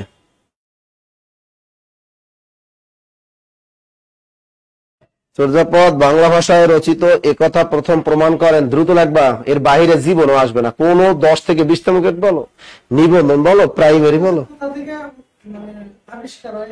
ওরে বেটা, পড়াইতেছি, কেবল তো শুরু করলাম, কেবল তো শুরু করলাম বেটা। কি লিখলাম? চর্যাপদ বাংলা ভাষায় রচিত একথা প্রথম প্রমাণ করেন কে? ডক্টর সুনীতি কুমার চট্টোপাধ্যায়। ক্লিয়ার? বাহ, চমৎকার কথা লিখলাম। এখন আর একটা প্রশ্ন আসতে পারে, চর্যাপদের পদগুলো টিকার মাধ্যমে ব্যাখ্যা করেন কে? মুনি দত্ত। লেখো, চর্যাপদের পদগুলো টিকার মাধ্যমে ব্যাখ্যা করেন মুনি দত্ত। টিকা, এই টিকা বানান টয় দিকে টি কয়কার কা, টিকা। এই টিকা টিকা পার্থক্য বুঝো তো? এই টিকা মানে কি? আর এক টিকা আছে, এই যে, ওরে ভাই, এই টিকা করোনার টিকা দিতে যাইয়া ভাই যে বিপদে পড়ছি, মনে আছে? হাঁটাটা কি, আমি তো প্রথম বুঝি না, এরকম শার্ট পরে গেছি, তার বরিশাল যাওয়ার পরে, বরিশাল কোথায় যেন গেলাম, পুলিশ লাইন, ওখানে যাওয়ার পরে ঠিক আছে ঢুকছি তাড়াতাড়ি লাইনে, নার্সারা কয় তাড়াতাড়ি খুলেন, আমি কি খুলবো, কি কয় তাড়াতাড়ি খুলেন, আমি কি খুলবো, আবার কি কইলো, আমি কি খুলবো, আপনি শার্ট খুলবেন, আমি এটা তো কইবেন বুঝাইয়া, কয় তাড়াতাড়ি খুলেন। ঠিক আছে, এখন আমি খাইছি রে শার্ট খুলবো, কেমন লজ্জা লজ্জা করে, কোন স্টুডেন্ট আসবি না, আশেপাশে তাকাই দেখি কেউ নাই, তো সমস্যা নাই। তো শার্ট খুললাম, পরে দিল রে ভাই যে ব্যথা পাইলাম। তবে দ্বিতীয় ডোজ দেয়া আসা এইভাবে মারছিল, অনেক ব্যথা পাইছিলাম। ওই টিকা হলো এই টিকা, ঠিক আছে, আর এই টিকা মানে ছোট ছোট কিছু ব্যাখ্যা করা। তাহলে কি লিখলাম, চর্যাপদের কি টিকাগুলো ব্যাখ্যা করেন কে, মণি দত্ত, মণি দত্ত। তিনি মণি লিখছো, কি লিখছো, চর্যাপদের পদগুলো টিকার মাধ্যমে ব্যাখ্যা করেন কে, মণি দত্ত। তিনি 50টি টিকার ব্যাখ্যা করেন, তিনি 50টি টিকার ব্যাখ্যা করেন। লেখো, তিনি 50টি টিকার ব্যাখ্যা করেন, তিনি 50টি টিকার কি ব্যাখ্যা করেন। শুধু 11 নং পদের ব্যাখ্যা প্রদান করেননি, শুধু 11 নং পদের ব্যাখ্যা প্রদান করেননি। দ্রুত লেখো, শুধু কি 11 নং পদের ব্যাখ্যা প্রদান করেননি, শুধু 11 নং পদের কি ব্যাখ্যা প্রদান করেন। লিখছেন, লিখছেন, গুড। এবার লেখো, চর্যাপদ প্রথম তিব্বতীয় ভাষায় অনুবাদ করেন ডক্টর কীর্তিচন্দ্র। লেখো, চর্যাপদ তিব্বতীয় ভাষায় অনুবাদ করেন, তিব্বত 570 সাবান। চর্যাপদ তিব্বতীয় ভাষায় অনুবাদ করেন কে, ডক্টর কীর্তিচন্দ্র। ডক্টর, এটা আসতে পারে কিন্তু বেবিরা মুখস্থ করো। চর্যাপদ তিব্বতীয় ভাষায় অনুবাদ করেন ডক্টর কীর্তিচন্দ্র। দ্রুত দ্রুত দ্রুত। চর্যাপদ কি তিব্বতীয় ভাষায় অনুবাদ করেন কে, ডক্টর কীর্তিচন্দ্র। চর্যাপদ প্রথম তিব্বতীয় ভাষায় অনুবাদ করেন কে, ডক্টর কীর্তিচন্দ্র। চর্যাপদ প্রথম তিব্বতীয় ভাষায় অনুবাদ করেন কে, ডক্টর কীর্তিচন্দ্র। এবার লেখেন, তিব্বতীয় ভাষার অনুবাদ আবিষ্কার এবং প্রকাশ করেন ডক্টর প্রবোধচন্দ্র বাগচি। এবার লেখো, তিব্বতীয় ভাষার অনুবাদ আবিষ্কার এবং প্রকাশ করেন, এটা বিশেষ পরীক্ষা ছিল, তোমাদের আসতে পারে। তিব্বতীয় ভাষার অনুবাদ আবিষ্কার এবং প্রকাশ করেন কে, ডক্টর প্রবোধচন্দ্র বাগচি, তার মানে পিসি বাগচি। ডক্টর প্রবোধচন্দ্র বাগচি, প্রবোধচন্দ্র কি, প্রবোধচন্দ্র বাগচি। দ্রুত লেখো, ডক্টর প্রবোধচন্দ্র বাগচি। এই তিব্বতী ভাষার অনুবাদটা আবিষ্কার এবং প্রকাশ করেন। ও লিখছে তো তিব্বতী ভাষা অনুবাদ করছে ডক্টর কীর্তিচন্দ্র, কিন্তু উনি যেটা এটা লিখছে এটা আবিষ্কার করলো কে, এটা আবিষ্কার এবং প্রকাশ করেন ডক্টর প্রবোধচন্দ্র বাগচি। দ্রুত লেখো, দ্রুত। একজন স্যার প্রিয়া কইতে, স্যার আমি শেষ করতে পারতেছি না, প্লিজ একটু আস্তে আস্তে। লিটারেচার ক্লাসে আস্তে আস্তে বলা যায়, কম কেন কি ফাস্ট ফাস্ট পড়াইতেছে, লিটারেচার না, প্রচুর তথ্য দিতে হবে না আমার, তোমাদের তো হাতে স্প্রি চালাইতে হবে, ঝিমে ঝিমে চালাইলে তো আমি ঘুমাই পড়ে যাবো। বিসিএস এর ক্লাস গুলো দেখে তো কেমনে পড়াই, দমতারা আমি তার বোর্ডে লেখে লেখে পড়াই না, বুঝলেন না। অনেক টিচার তো ওদিকে অনলাইন জগতে টিচার খালি দেখে দেখে পড়ায়, এ দেখে দেখে ওরে উঠাই ওটাই বউ পড়াইতে পারবো, কথা বলো। হ্যাঁ, মানে বর্তমানে আমাদের টিচারদের অনলাইন জগতে একটা সুবিধা আছে, দেখে দেখে পড়ানো, দেখে দেখে পড়ানো। এবং এরা দেখবো অনলাইনে ভাইরাল প্রচুর, দেখে দেখে যারা পড়ে এরা ভাইরাল অনলাইনে। তুমি ছোট্ট একটা জিনিস লিখবা, লিখে 5টা জিনিস বুঝাই দেবা, দেখবো তোমার 1 মিলিয়ন ভিউ হয়ে গেছে দেখে দেখে। কি লিখলা, ডক্টর প্রবোধচন্দ্র বাগচি। গেল এটা। চর্যাপদ রচনার উদ্দেশ্যটা কি ছিল বলতে পারো? ও না, চর্যাপদের একটা কবি আছে, মানে চর্যাপদে একটা প্রশ্ন আসে, চর্যাপদে কোন কবির নাম আছে কিন্তু পদ নাই? লারি ডম্বিপা। লেখো, চর্যাপদের নাম আছে কিন্তু পদ নাই, চর্যাপদের নাম আছে কিন্তু পদ নাই, চর্যাপদের নাম আছে কিন্তু পদ নাই, সে কে? লারি ডম্বি। শোনো, এটা পিডিএফ একটা দিয়ে দিব, অনেক চিন্তা নিও না। লারি ডম্বি, ওখান থেকে স্টার দেয়াগুলো খুঁজে খুঁজে লিখবে, আনে দু একজনে ভুল লিখতেছো আমি জানি। কি লিখলাম, কি লিখছি? হ্যাঁ, বিশেষ পিডিএফটাই দিয়ে দেবো, ওখান মধ্যে স্টার দেওয়া আছে, তোমরা পড়বা শুধু ওই স্টার দা বিগত সালে স্টার, তাই না? আর আমি যেগুলো লেখাই দিচ্ছি এগুলো বললি তার চর্যাপদে কি কোন কবির নাম আছে কিন্তু পদ নাই? লারি ডম্বিপা, এই ব্যক্তির নাম আছে কিন্তু ওর কোনো কবিতা নাই। ক্লিয়ার? অনেক সুন্দর। এই লারি ডম্বি পা, তার নাম আছে কিন্তু পদ নাই। পরীক্ষায় প্রশ্ন আসে চর্যাপদের মানে ওই 23 নং পদটির রচয়িতাকে, চর্যাপদের কোন পদটি খণ্ডিত আকারে পাওয়া গেছে, এটা আসে কিন্তু। আচ্ছা যাই হোক, আমরা একটা টপিক লেখো পদ সংখ্যা। কি লিখবা? পদ সংখ্যা বা গান বা কবিতার সংখ্যা লেখো। চর্যাপদের মোট পদ সংখ্যা অথবা গান বা কবিতার সংখ্যা হলো, দ্রুত লেখো, চর্যাপদের মোট পদ সংখ্যা অথবা চর্যাপদের মোট পদ সংখ্যা অথবা গান বা কবিতার সংখ্যা কয়টা বলতে পারবা? 51টি। 51 না থাকলে শহীদুল্লাহ আঙ্কেল কইছে 50টি। তা চর্যাপদের মোট গান বা কবিতার সংখ্যা কয়টি? 51। দ্রুত লেখো, চর্যাপদের মোট গান হলো 51টি। দ্রুত লেখো, চর্যাপদের মোট গান বা কবিতার সংখ্যা কয়টি? 51টি। কয়টি? 51টি। পরীক্ষা এখন না থাকলে কয়টা? 50। চর্যাপদের মোট গান বা কবিতার সংখ্যা হলো 51। এখন না থাকলে কয়টা? 50টি। ক্লিয়ার? পরীক্ষায় প্রশ্ন আসতে পারে চর্যাপদের মোট কতগুলো পদ খুঁজে পাওয়া গেছে? 46.5টি। এই এসি সোয়ারে না, এই এসিটা দিয়ে দাও, এসি দাও, এসি। চর্যাপদের লেখো, কি লিখবা? এর মধ্যে খুঁজে পাওয়া গেছে 46.5টি। পরীক্ষায় প্রশ্ন আসতে পারে চর্যাপদের মোট কতগুলো পদ খুঁজে পাওয়া গেছে? 46.5টি। চর্যাপদের মোট কতগুলো পদ খুঁজে পাওয়া গেছে? 46.5টি। দ্রুত লেখো, 46.5টি। খণ্ডিত আকারে পাওয়া গেছে 23 নং পদটি। পরীক্ষায় প্রশ্ন আসতে পারে চর্যাপদে কোন পদটি খণ্ডিত আকারে পাওয়া গেছে? 23 নং পদটি। দ্রুত লেখো। একজন আছে, প্লিজ স্যার একটু আসতে প্লিজ, তাদের রাত তো পুরাই দেবো লিটারেচার ক্লাস করতে করতে। তার চর্যাপদের কোন পদটি খণ্ডিত আকারে পাওয়া গেছে? লেখো, 23 নং পদটি খণ্ডিত আকারে পাওয়া গেছে। মনে থাকবে? এবার স্টার দাও। বুসুকুপা। এই 23 নং পদটি লিখছে কে? বুসুকুপা। 23 নং পদটির রচয়িতাকে? বুসুকুপা। চর্যাপদের কোন পদটি খণ্ডিত আকারে পাওয়া গেছে? 23 নং পদটি। এই 23 নং পদটির রচয়িতাকে? বুসুকুপা। ক্লিয়ার? নাই, এত হিসাব দরকার নেই। এবার দ্রুত দ্রুত লেখো। এবার লেখো, যেটা লিখবো কি লিখবো কি লিখবো। চর্যাপদে প্রবাদ বাক্য পাওয়া গেছে 6 পিস, 6টি। চর্যাপদের প্রবাদ বাক্য পাওয়া গেছে 6টি। চর্যাপদে প্রবাদ বাক্য পাওয়া গেছে 6টি। শোনো, পিডিএফ একটা আমরা তোমাদেরকে দিব, টেনশন নিও না। পিডিএফ একটা কি দিব, ওই যে ক্যারিয়ার প্লাস বইয়ের আপডেট পিডিএফ দিয়ে দিব, টেনশন নিও না। ওখান থেকে যদি কোনো ভুল ত্রুটি হয়ে থাকে ওখান থেকে 2টা সংশোধন করে নিবা। তা কি লিখলাম? চর্যাপদে প্রবাদ বাক্য পাওয়া গেছে কয়টি? চর্যাপদে প্রবাদ বাক্য পাওয়া গেছে 6টি। আচ্ছা, এরপর লেখো, স্টার দাও।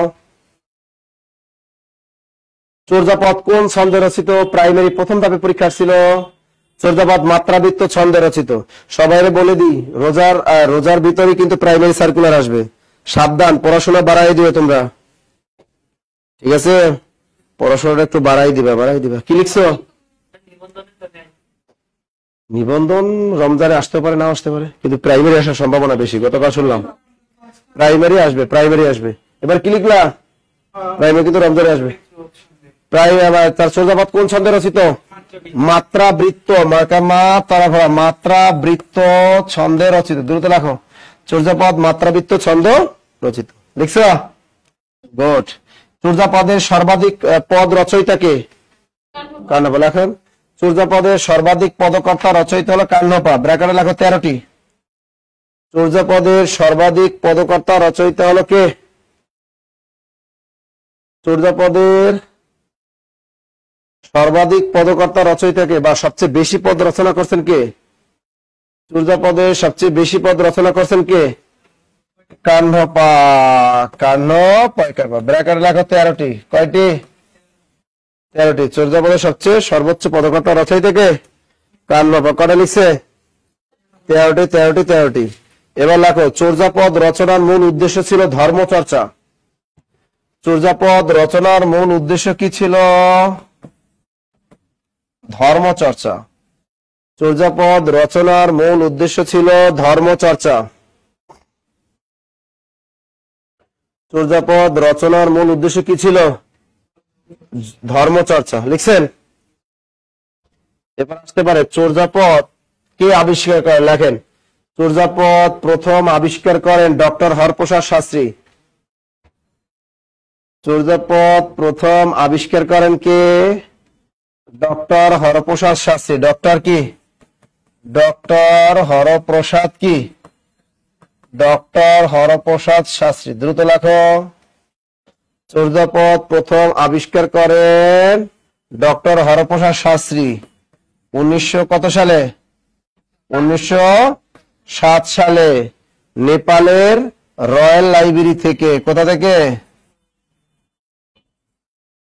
নেপালের রয়্যাল লাইব্রেরি থেকে। নেপালের কি?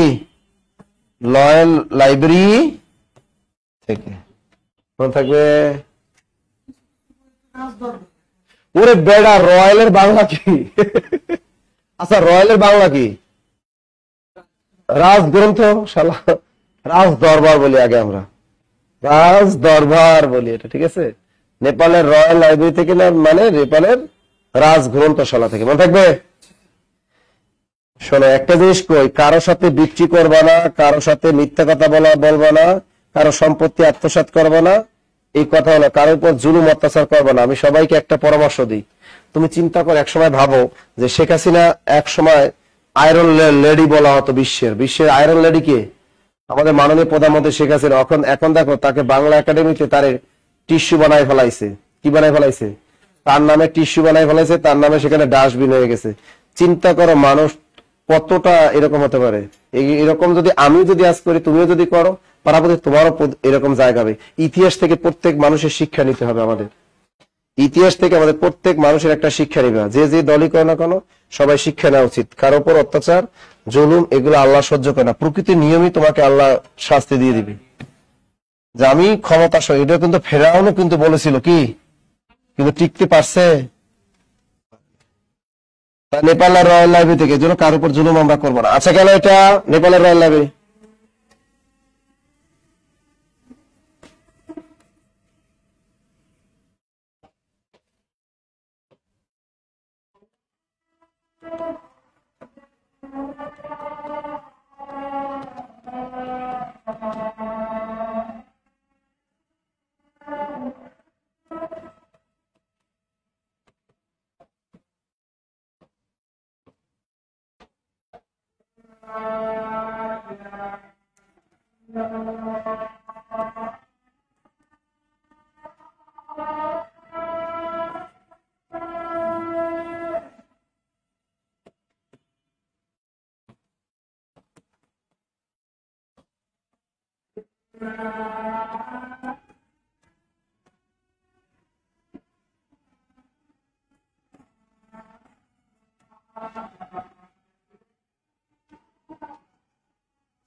এবার লাগো অন্ধকার যুগ।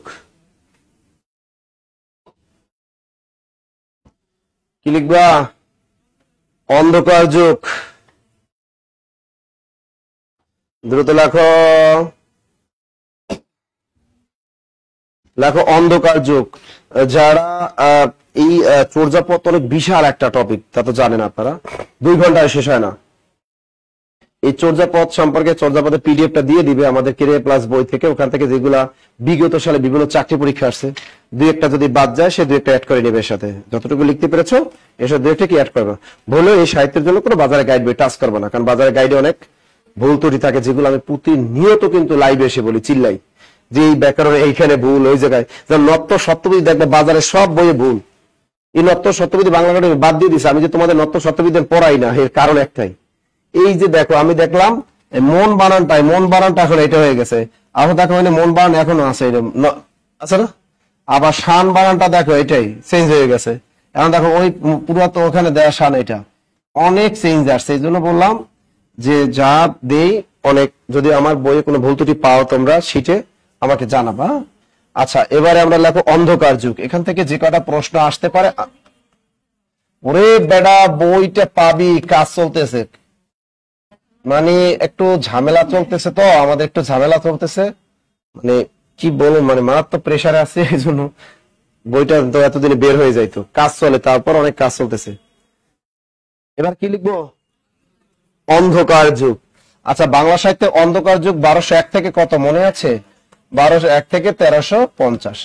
এখন দেখো এখান থেকে একটা প্রশ্ন আসতে পারে যে অন্ধকার যে যুগের জন্য একজন ব্যক্তি দায়ী আছে, দায়ী ব্যক্তিকে লেখো। অন্ধকার যুগের জন্য দায়ী ব্যক্তি, অন্ধকার যুগের জন্য দায়ী ব্যক্তিটার নাম কি বলতে পারবা? ইখতিয়ার উদ্দিন বিন মোহাম্মদ বখতিয়ার খলজি। শর্টকাট লেখো বখতিয়ার খলজি, বখতিয়ার খলজি। দ্রুত লেখো। অন্ধকার যুগের জন্য দায়ী ব্যক্তিকে বখতিয়ার খলজি। দ্রুত লেখো।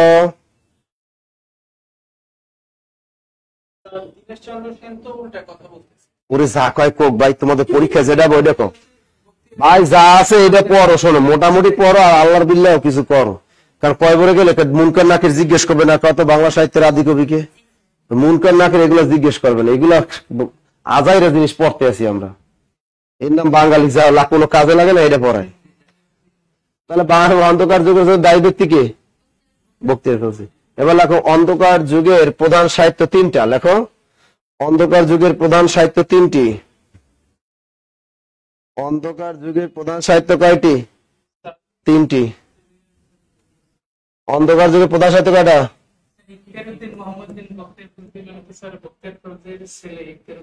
ওরে বেটা এইটা লেখা রাখ, আর ছেলে না মেয়ে তোর বেটা এটাই লেখা রাখ, বখতিয়ার খলজি খালি ওইটা ইখতিয়ারউদ্দিন বিন মোহাম্মদ বখতিয়ার খলজি। পুরো নাম লাগে টিক দিয়ে আসতে পারলি হয়। ছোটবেলা তো জানো ইখতিয়ারউদ্দিন বিন মোহাম্মদ বখতিয়ার খলজি, ব্যাটারি বলা হয় অন্ধকার যুগের জন্য দায়ী। ঠিক আছে, অন্ধকার যুগের প্রধান সাহিত্য তিনটা, কয়টা? 1 নম্বরে লেখো প্রাকৃত পৈঙ্গল। কি লিখবা?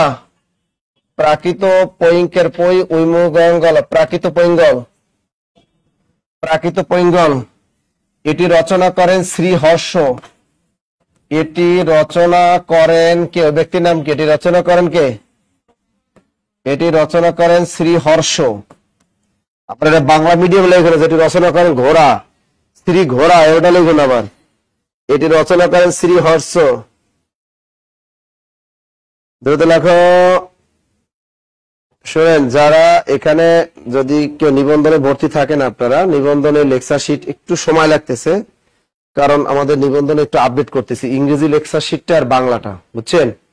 এই দুইটা বই একটু আপডেট করতেছি, বুঝছেন? আমরা টাকা দিয়ে খরচ করে সবসময় আপডেট দেয়, আর অনেক মানুষ পুরাতন জিনিসে এখনো চালায়। তাহলে একটা জিনিস কি শোনো, যদি স্টুডেন্টদের সাথে বেইমানি করলে ওই বেইমানি ফল যায় না, বেকারদের সাথে বেইমানি করলে, কোনো ভার্সিটি এডমির সাথে বেইমানি করলে রক্ষা পাওয়া যায়। বেকারদের কষ্টের টাকার সাথে তুমি বেইমানি করে সমস্যা। এই জন্য অনেক কষ্ট হলো তোমাদের চেষ্টা করে আপডেট, যেমন ইংরেজি লেকচার শিটটা অনেক ভুল ত্রুটি আছে, যে কারণে ওটা আমরা ভালো টিচার দিয়া কারেকশন করাইছি, কারেকশন করাই ওটা আবার দিতেছি। এবার বাংলা লেকচার শিটের ভিতরে 3টা চ্যাপ্টার চেঞ্জ করেছি। এক, নিবন্ধনে একটা টপিক বাদ পড়ছিল বাক্য প্রকরণ, ওইটা অ্যাড করছি। শব্দ ভান্ডারে অনেক চেঞ্জ আসছে বাংলাটা, ওইটা চেঞ্জ করে দিছি। কারকে অনেক পরিবর্তন আসছে, কারকও চেঞ্জ করে দিছি। এই জন্য 3টা টপিক কি করেছি? চেঞ্জ করেছি বাংলার ভিতরে। যারা ভর্তি হইবে তারা পাবে, বুঝলেন না? লিখছেন? বাকিগুলো ঠিক আছে, ওগুলো ঠিক আছে, যেগুলো একটু সমস্যাগুলো তো চেঞ্জ করতেই হয়। তা প্রাকৃত পৈঙ্গল এটি রচনা করেন কে? শ্রী হর্ষ। এটি রচনা করেন কে? শ্রী হর্ষ। শ্রী ঘোড়া, শ্রী হর্ষ এটি রচনা করেন। 10 থেকে 20তম গ্রেডে কিন্তু আসতে পারে একটা প্রশ্ন, এটা কিন্তু 10 থেকে 20তম গ্রেডে লিখিত পরীক্ষা আসতে পারে। অন্ধকার যুগ সম্পর্কে ধারণা দিন। কি আসতে পারে? অন্ধকার যুগ সম্পর্কে ধারণা দিন। ওগুলা দেখবা, ওই যে পিডিএফ দিবে এর মধ্যে সুন্দর করে লেখা আছে, তুমি যতদূর লিখতে পারো। হ্যাঁ, অন্ধকার যুগ সম্পর্কে ধারণা দিন। ওই যে লিখবা যে বাংলা সাহিত্যে অন্ধকার যুগ হলো 1201 থেকে 1350। এই অন্ধকার যুগের জন্য দায়ী ব্যক্তি হলো ইখতিয়ারউদ্দিন বিন মোহাম্মদ বখতিয়ার খলজি। কেন এই 150 বছর বাংলা সাহিত্যে অন্ধকার যুগ বলা হয়? কারণ হলো এই যুগে কোনো উল্লেখযোগ্য সাহিত্য পাওয়া যায়নি, যেগুলো পাওয়া গেছে সেগুলো হলো গদ্য পদ্য মিশ্রিত এক ধরনের চম্পু কাব্য। এগুলো প্রকৃত মানসম্মত কোনো সাহিত্য না। এই জন্য এই যুগটাকে বলা হয় কি? অন্ধকার যুগ অথবা তাম যুগ। 1 নম্বর প্রাকৃত পৈঙ্গল। 2 নম্বর কি লিখবা? কও না। শূন্য পুরাণ। কি হয় না? লুসুমি হয় না মানে? হ্যাঁ, 2 নম্বর লাগো শূন্য পুরাণ। 2 নম্বর কি লিখবা? শূন্য পুরাণ। 2 নম্বর লাগো শূন্য পুরাণ।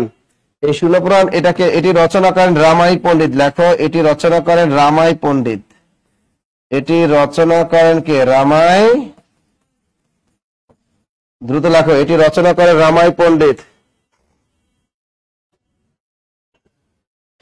আমরা একটা ইংরেজি বই একটা বের করতেছি, সেটা হলো ওই যে আমাদের এক স্যার আছে ইংলিশের, ওটা হলো আলিম স্যার আছেন, এক্সপার্ট ইংলিশ বই লিখছিল, ওনাকে দায়িত্ব দিয়েছি ভাই টিয়া লাগাই দি ভাই আমার একটা ইংলিশ বই বের করে দিবি, প্রাইমারি আর নিবন্ধনের উপর একটা আলাদা বেসিক বই ইংলিশের। কি হ্যাঁ হ্যাঁ, বাজারের মতো তুমি দেখো এক একটা ইংলিশ বই দেখি নাইকে ময়ূরের মতো মোটা। সত্য কথা, ওই বই কি মনে করো ওই বইকে পড়তে পারে? হ্যাঁ, স্টুডেন্টরা মনে করো সে একটা প্রাইমারি প্রস্তুতি নেবে, বাজার থেকে এই মোটা এই বইটা কেন। আর ইংরেজি বইগুলো সব স্বাস্থ্যবান, নাইকে ময়ূরের মতো মোটা মোটা। ওরে ওটা দেখলি তো ভয় পাইবে, পড়বে কি? এটা দেখে এখন এই জন্য এখন আলাদা আলাদা এগুলো দরকার কিন্তু। ঠিক আছে, ওরে বড় বড় ওরে পড়ে দেখছো, প্রথম যেদিন কিনবি পরের দিন পড়া বন্ধ হয়ে যাবে। এই জন্য চিন্তা করতেছি এমন একটা বই বের করতে হবে 200 টাকার ভিতরে, যেটার ভিতরে বেসিক প্লাস এমসিকিউ এমনগুলো থাকবে যেগুলো একটা স্টুডেন্টের মৌলিক চাহিদাটা পূরণ করবে। এরকম একটা আমরা বইয়ের উদ্যোগ নিচ্ছি, এরকম একটা বই প্রত্যেকটা সাবজেক্ট ওয়াইজ এরকম বানাবো। ওই নাইকে ময়ূরীমার্কে বই পড়ে লাভ কি? তার শূন্য কোরআন এটি রচনা করেন কে? রামাই পণ্ডিত। লেখো রামাই পণ্ডিত। এটি রচনা করেন রামাই পণ্ডিত।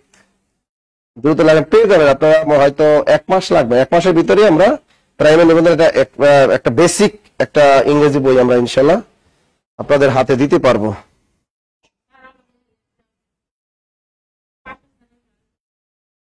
পাশা স্যারের ক্লাস, পাশা ওই যে নয়ন আহমেদ পাশা, এই পাশা স্যারের ক্লাস ভালো না ঠিক, কিন্তু চাল চলন ভালো না, একটু অনেক কম। তোমরা কমপ্লেন দাও, স্যার অনেক জটি ক্লাস নেয়, কিন্তু সে কি করে, সে যা নিজে যা কই বই, মানে সে মনে করে একটা গেঞ্জি পরে ক্লাস নেবো, গেঞ্জি পরে ক্লাস নেয়, তাই না?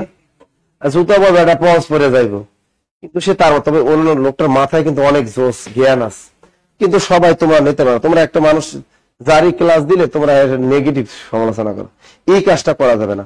মনে করো আমি যদি একটা বাংলা টিচার দেই, প্রথম তো তোমাদের নিতে হবে, 1 দিন 2 দিন কষ্ট হয়, পরে কিন্তু কোনো সমস্যা হয় না। তোমরা কি গেলে আমার ক্লাসটা শেষ করলে চিল্লাফাল্লা করো, এটা করবা না।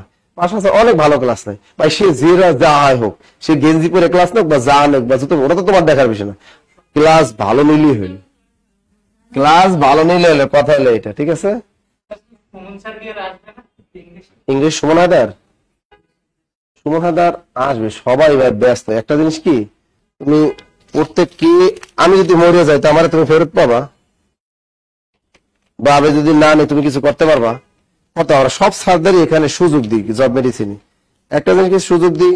কেউ কয় আমি অসুস্থ, কেউ কয় পারিবারিক কারণে আমি নিব না, কেউ কয় আমি নিজে প্রতিষ্ঠান দেবো, ঠিক না? দিতেই পারে। এখন তুমি তো কাউকে আটকাই রাখতে পারবে না।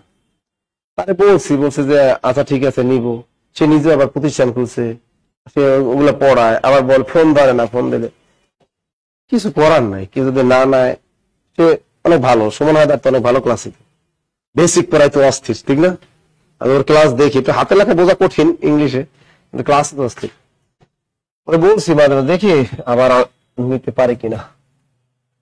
আচ্ছা লিখছে রামাই পণ্ডিত, শূন্য পুরাণ কে লিখছেন? রামাই পণ্ডিত।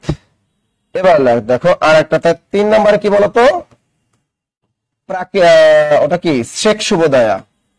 দেখো শেখ শুভদয়া, শেখ শুভদয়া এটা কে লিখছে বলতো? এটা রচনা করেন হলায়ুদ মিশ্র। লেখো, এটি রচনা করেন লয়কাল্লা অন্ত্যেষ্টিয়া রসুকা হলায়ুদ মিশ্র। এটি রচনা করেন কে? হলায়ুদ মিশ্র। লেখো, দ্রুত লেখো, হ্যাঁ পড়লে হবে। একটা জিনিস তুমি কারো কিছু বলতে পারবো না। এই যে আমাদের সাইদুল স্যার, আমি অসুস্থ, আমার ক্লাসে দেন ভালো লাগে না, সে তার লিখে যায় বাড়ি যায়, আমি অসুস্থ ভালো লাগে না। জোর করে তুই কি একজনে কি করা যাবে কও? একজন এক কথা না। আমি যদি কই ভাই আমার ক্লাস ভালো লাগে না, কিছু করতে পারো তুমি? তোমরা কও সুমন হায়দারে কও, এই জিয়ারে কও, একজন আমার সবাইরই কই, কিন্তু কারো যদি ভালো না লাগে তুমি কিছু করতে পারবে না। আচ্ছা আন্তর্জাতিক ক্লাস, শরীফ স্যারের ক্লাস তোমাদের কেমন লাগে? ক্লাস পাইছিলা? শরীফ স্যারের ক্লাস তোমরা পাও না? শরীফ স্যার আন্তর্জাতিকে, আরে শরীফ স্যারের ক্লাস পাও না? শোল না, আন্তর্জাতিক শরীফ স্যারের ক্লাস তোমরা পাও নাই? আরে চেহারা সুন্দর, জাহাঙ্গীরনগর ইউনিভার্সিটির, উনি তো ফ্যামিলি প্ল্যানিং এ চাকরি করে মাগুরায়, মাগুর ফ্যামিলি চাকরি। এই শরীফ স্যার আন্তর্জাতিক ক্লাস পাও না তোমরা? দিছিলাম তো। কেমন পড়ায় উনি? ভালো পড়ায় না? জোস ভালো পড়ায় না? ভালো পড়ায়, ভালো। Good good good. লিখছেন প্রণালী পড়াইছিল, মনে আছে? ভালো পড়াইছে?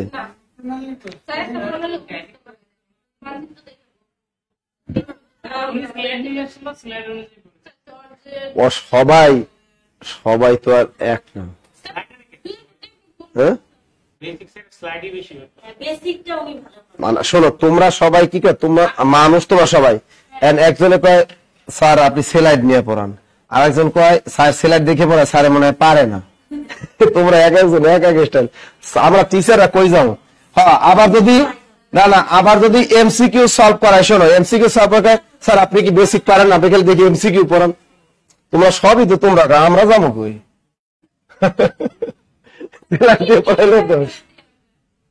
আচ্ছা এবার দেখো, দিব না, সবই দিব। আচ্ছা এরপর আমরা কি লিখবো? গেল এটা। এবার লেখো আসল জিনিস, শ্রীকৃষ্ণ কীর্তন। এবার লেখো মধ্যযুগ, কি লিখবা? আসছে শরিয়া মোতাবেক। সবাই একটু হেডফোন কানে লাগাইয়ে মাঝে মাঝে, যারা অনলাইনে আছেন মাঝে মাঝে একটু হেডফোন লাগাইয়েন কানে। ওই যে ফারজানা ইয়াসমিন লিখছে ইংরেজিতে দীপ্ত স্যার ভালো ক্লাস করায়। ভাই আমাদের এখানে দীপ্ত স্যার হলো ঢাকা ভার্সিটি আমার ছোট ভাই। কালকে আমার একটা ফোন দিয়েছে ঢাকা ভার্সিটি ছোট ভাই, ভাই আমার একটা ইংলিশ ক্লাস দেন। দেন কেমন দুর্দান্ত পড়ায়। এই দীপ্ত আমার ফোন দিয়েছে, ভাই আমি আপনার ছোট ভাই না? আমি ভাব তুই তো আমার ছোট ভাই, আমার একটু ক্লাস দেন না। কিন্তু দেই, এই যে এক্সপার্ট আলিম স্যার আসছে, ভাই আমার একটু ক্লাস দেন না। সবাই তো জাপানিজ ক্লাস আছে, ভালোর কোনো শেষ নাই। আমি নাসির স্যার দেখবা আমার চেয়ে ভালো একটা বাংলা টিচার দিতেছে, আমার ঢাকা ভার্সিটির ছোট ভাই। ওরা একদিন এনে তোমাদের সাথে ক্লাস করছে, সে ওরা আমি শিখাইতেছি, এখন কি করতেছি ওরা তৈরি করতেছি, একটা মেয়েও বাংলা টিচার তৈরি করতেছি আমি। ঠিক আছে, তৈরি করতেছি এদের একটু ডিপেন্ডেন্ট দরকার, চাপ কমানো উচিত। যেমন আমি উত্তরবঙ্গের জন্য প্রামাণিক স্যার জোস ক্লাস নেয় বাংলা। নাহিদ স্যার আছে একটা বাংলা, নাহিদ আমাদের ঢাকা ছোট ভাই, অস্থির ক্লাস হিসেবে ইসে ওরে জামালপুর পাঠাইছিলাম, তারপরে ওরে দিছিলাম ইসে ফরিদপুর, রাজবাড়ী, সবাই করেছে, সেই পড়াইছে বাংলা দুর্দান্ত। তাই টিপস দিয়ে উঠাইতেছি, হবে হবে ইনশাল্লাহ হবে। বাবারে কি আর এতক্ষণ বললাম, আমাদের যৌবন অনেক বৃদ্ধি পাইছে। এসিটা সারেন, এখন কইতেছেন স্যার ওই দেখছো ম্যাডাম তৈরি করতেছে। ওই যে দেখছো একটা মেয়ে আসছে আমাদের, ওই ইংলিশের ক্লাস তো তোমার দেখোই না, ওই দেখো ও আমাদের ক্যাডেটে উঠাইছি, ক্যাডেটে সেই ক্লাস দিছো। এবার তুই বিয়ে করছো তো বেটা, তুই ম্যাডামের চেয়ার দেখছিস গেছিস, খারাপ না, এটা বন্ধ করো। চিন্তা করছিল অনলাইনে, ভাই আমরা পয়তাম খামাইয়ে টিচার দিয়ে দেবো তোমাকে। আচ্ছা আচ্ছা এবার দেখো, আচ্ছা যাই হোক ম্যাডামটা দিয়ে দেবো।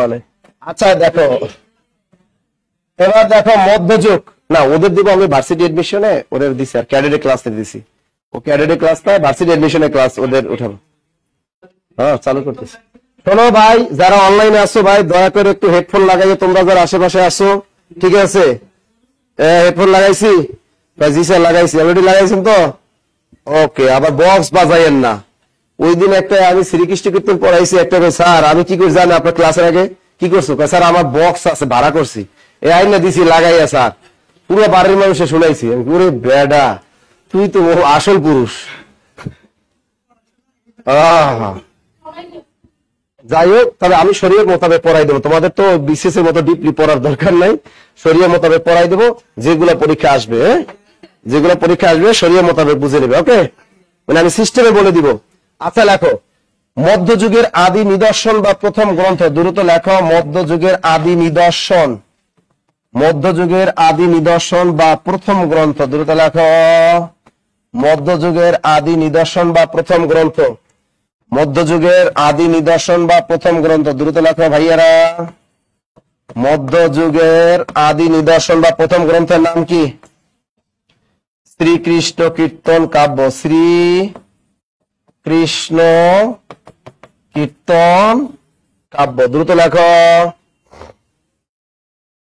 দ্রুত লেখো, দ্রুত লেখো, দ্রুত দ্রুত দ্রুত দ্রুত দ্রুত দ্রুত কি লিখবা? মধ্যযুগের আদি নিদর্শন বা প্রথম গ্রন্থ। অনেকে তোমরা বলো সাইদুল স্যার আমাকে এই মাসে রুটিন করার আগে বলছে আমার রমজান মাসে কোনো ক্লাস দিবেন না, পড়াবো না, কিছু কইতে পারি না। এবারে মাসে শিডিউল দিয়েও সে ক্যান্সেল করছে, বলছে আমি তাবলিগ আছে মাসে, আমি বাড়ি যাবো, আমার কাজ আছে। এখন শোনো, একটা মানুষের তো তুমি জোর করতে পারো না, জোর করার কোনো অধিকার নাই।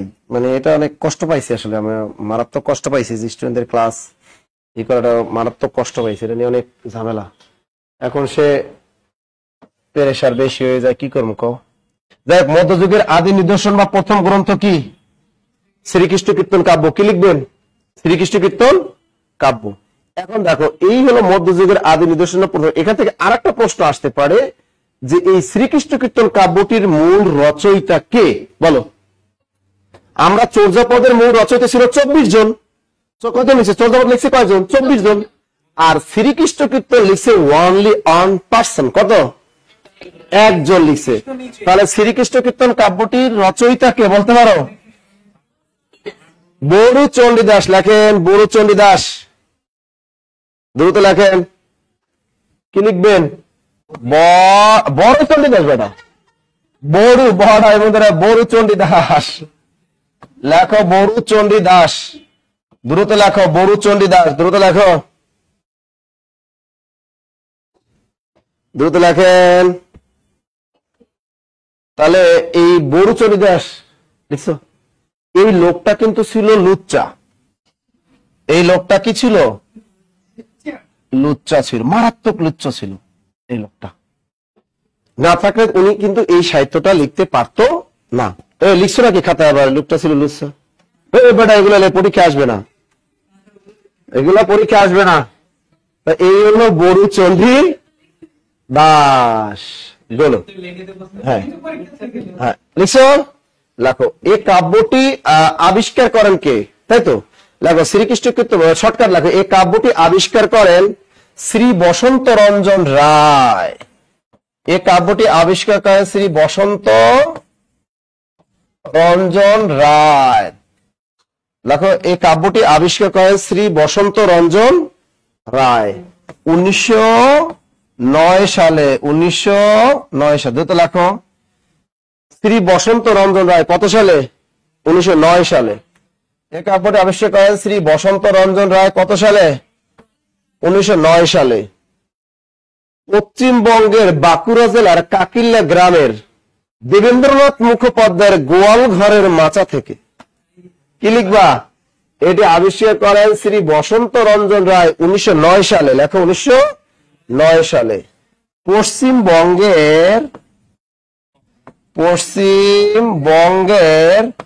বাঁকুড়া জেলার বয়কার বা কয়শিকু ডাইবন্ধুরে, পশ্চিমবঙ্গের বাঁকুড়া জেলার কাকিল্লা গ্রামের কয়কারে কা কয়রশিকের কি লয়জাফলা, কাকিল্লা গ্রামের কয়কার কা কয়শিকি লয় লয় আকার, কাকিল্লা গ্রামের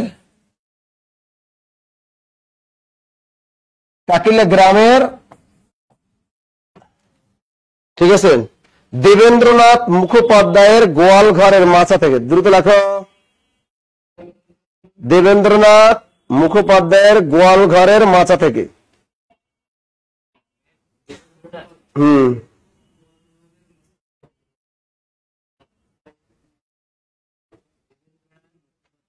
দেবেন্দ্রনাথ মুখোপাধ্যায়ের গোয়াল ঘরে মাচা থেকে। বিশেষ পরীক্ষা ছিল শ্রীকৃষ্ণ কীর্তন কাব্যটি উদ্ধার করা হয় কোথা থেকে? গোয়ালঘর থেকে। কোথা থেকে? গোয়ালঘরের মাচা থেকে। মনে থাকবে তো? আসতে পারে কিন্তু আমাদের পরীক্ষা গোয়ালঘরের মাচা থেকে। এখন আসতে পারে এই কাব্যটি প্রকাশ পায় কত সালে বা কে প্রকাশ করেন? লেখেন এই কাব্যটি প্রকাশ করেন কে? এই বসন্ত রঞ্জন রায়। এই কাব্যটি প্রকাশ করেন বসন্ত রঞ্জন রায় 1916 সালে কলকাতার বঙ্গীয় সাহিত্য পরিষদ থেকে। দ্রুত লেখো।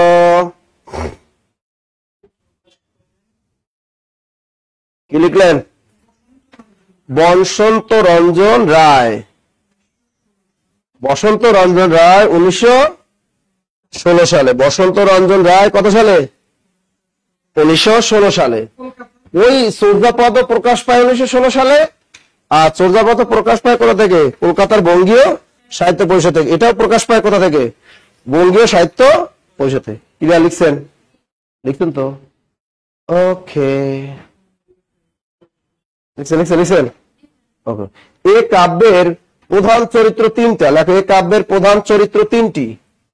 এই কাব্যের প্রধান চরিত্র 3টি। 1 নম্বরে রাধা, 2 নম্বরে কৃষ্ণ, 3 নম্বরে বড়াই।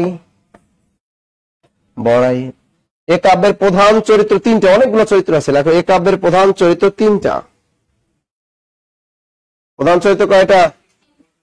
3টা। দ্রুত লেখো। তোমরা লেখো, দ্রুত লেখো বাবুরা, দ্রুত লেখো। আমার 8টার ব্যাচে ক্লাস আছে আজকে। দুপুরে ভাত খেয়েছি অল্প কয়টা, ক্ষুধা লাগছে রে। পরবর্তী ক্লাস কয়টায় আমার? আমার ক্লাস পরবর্তীতে কয়টায় আছে আজকে? হ্যাঁ, আর একটা আছে। ওরে মোর খোদা, বেড়া আমার জীবন যৌবন তোরা শেষ করবি খালি ক্লাস। হ্যাঁ, আমাদের সারুল স্যারই ভালো, ক্লাস নিয়ে কি গেছে, যৌবন ভালো রাখি। বাড়ি যে গরু বলি, এই ক্লাস দিতেছে না, বাড়ি যে গরু বলি পালেন। আমার জীবন যৌবন শেষ। তাহলে এই কাব্যের প্রধান চরিত্র কয়টা? রাধা, কৃষ্ণ, আর একটা কি বড়াই। এখান থেকে রাধা, কৃষ্ণ, বড়াই। এখন রাধা স্বামীর নাম কি? এটা আসে কিন্তু, লেখো রাধা স্বামীর নাম কৃষ্ণ বেটা, এটা বয়ফ্রেন্ড। এটা তো বয়ফ্রেন্ড বেটা। তাহলে দেখো রাধা স্বামীর নাম, এটা কিন্তু পরীক্ষা আসে। রাধা স্বামীর নাম কি, কে বলতে পারবা? রাধা স্বামীর নাম কি বলো? রাধা স্বামীর নাম কি যেন ভুলে গেছি। ও আইহন ঘোষ। আইহন ঘোষ। অনেকদিন যাবো তার শ্রীকৃষ্ণ কীর্তন পড়াই না, বুঝছেন, ভুলে গেছি সব। আরে না বেটা, রাধা স্বামীর নাম আইহন ঘোষ বেটা, কৃষ্ণ বয়ফ্রেন্ড ছিল। দ্রুত লেখো। রাধার স্বামীর নাম কিন্তু অনেক পরীক্ষা আসছে, এটা আসতে পারে আয়ান ঘোষ অথবা আইহন ঘোষ, ঠিক আছে? তাহলে এখন রাধার স্বামীর নাম আইহন ঘোষ অথবা আয়ান ঘোষও বলা হয়। আইহন ঘোষও লেখা থাকে অথবা কি আয়ান ঘোষও লেখা থাকে, ঠিক আছে? এই যে দেখো লিখছেন আইহন ঘোষ অথবা আয়ান ঘোষ, কিন্তু তিনি ছিলেন নপুংসক। কি ছিলেন? নপুংসক। বাংলা সাহিত্যে নপুংসক বলা হয় কাকে? এই আয়ান ঘোষকে।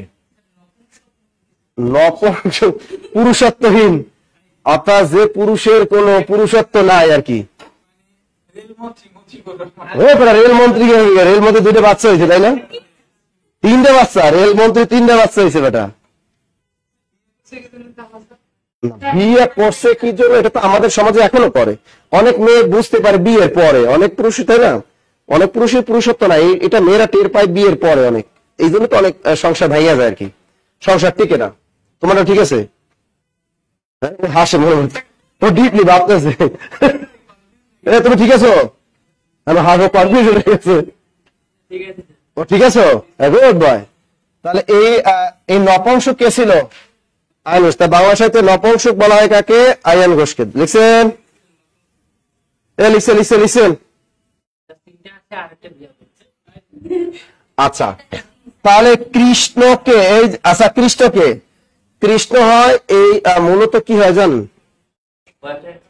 বয়ফ্রেন্ড। আসলে কি হয় না, এই দেখো কৃষ্ণের, এটা শর্টকাটে বোঝাই দেবো, বিস্তারিত দরকার নাই। আচ্ছা গেল রাধা, গেল কৃষ্ণ। কৃষ্ণ মূলত একজন রাখাল বালক। প্রধান পরিচয় কি? ও একজন রাখাল বালক। এ কিন্তু তার আসল পিতামাতা কারাগারে বন্দী, এ লালিত পালিত হয় অন্য জায়গায়। হ্যাঁ, যশোদার কাছে। এটা পরীক্ষা কিন্তু আসে যে কৃষ্ণের পালিত মায়ের নাম কি, এইটা পরীক্ষা আসে। লেখো কৃষ্ণের পালিত মায়ের নাম। লেখো কৃষ্ণের পালিত মায়ের নাম। কি লিখবা? কৃষ্ণের পালিত মায়ের নাম কি বলতে পারবা? দ্রুত বলেন, কৃষ্ণের পালিত মায়ের নাম কি? যশোদা। কৃষ্ণের পালিত মায়ের নাম যশোদা। দ্রুত লেখো, এই প্রশ্নটা একবার আসছে। কৃষ্ণের পালিত মায়ের নাম কি? তোমার ছেলে আছে না মেয়ে? এসিটা বন্ধ করে নাই?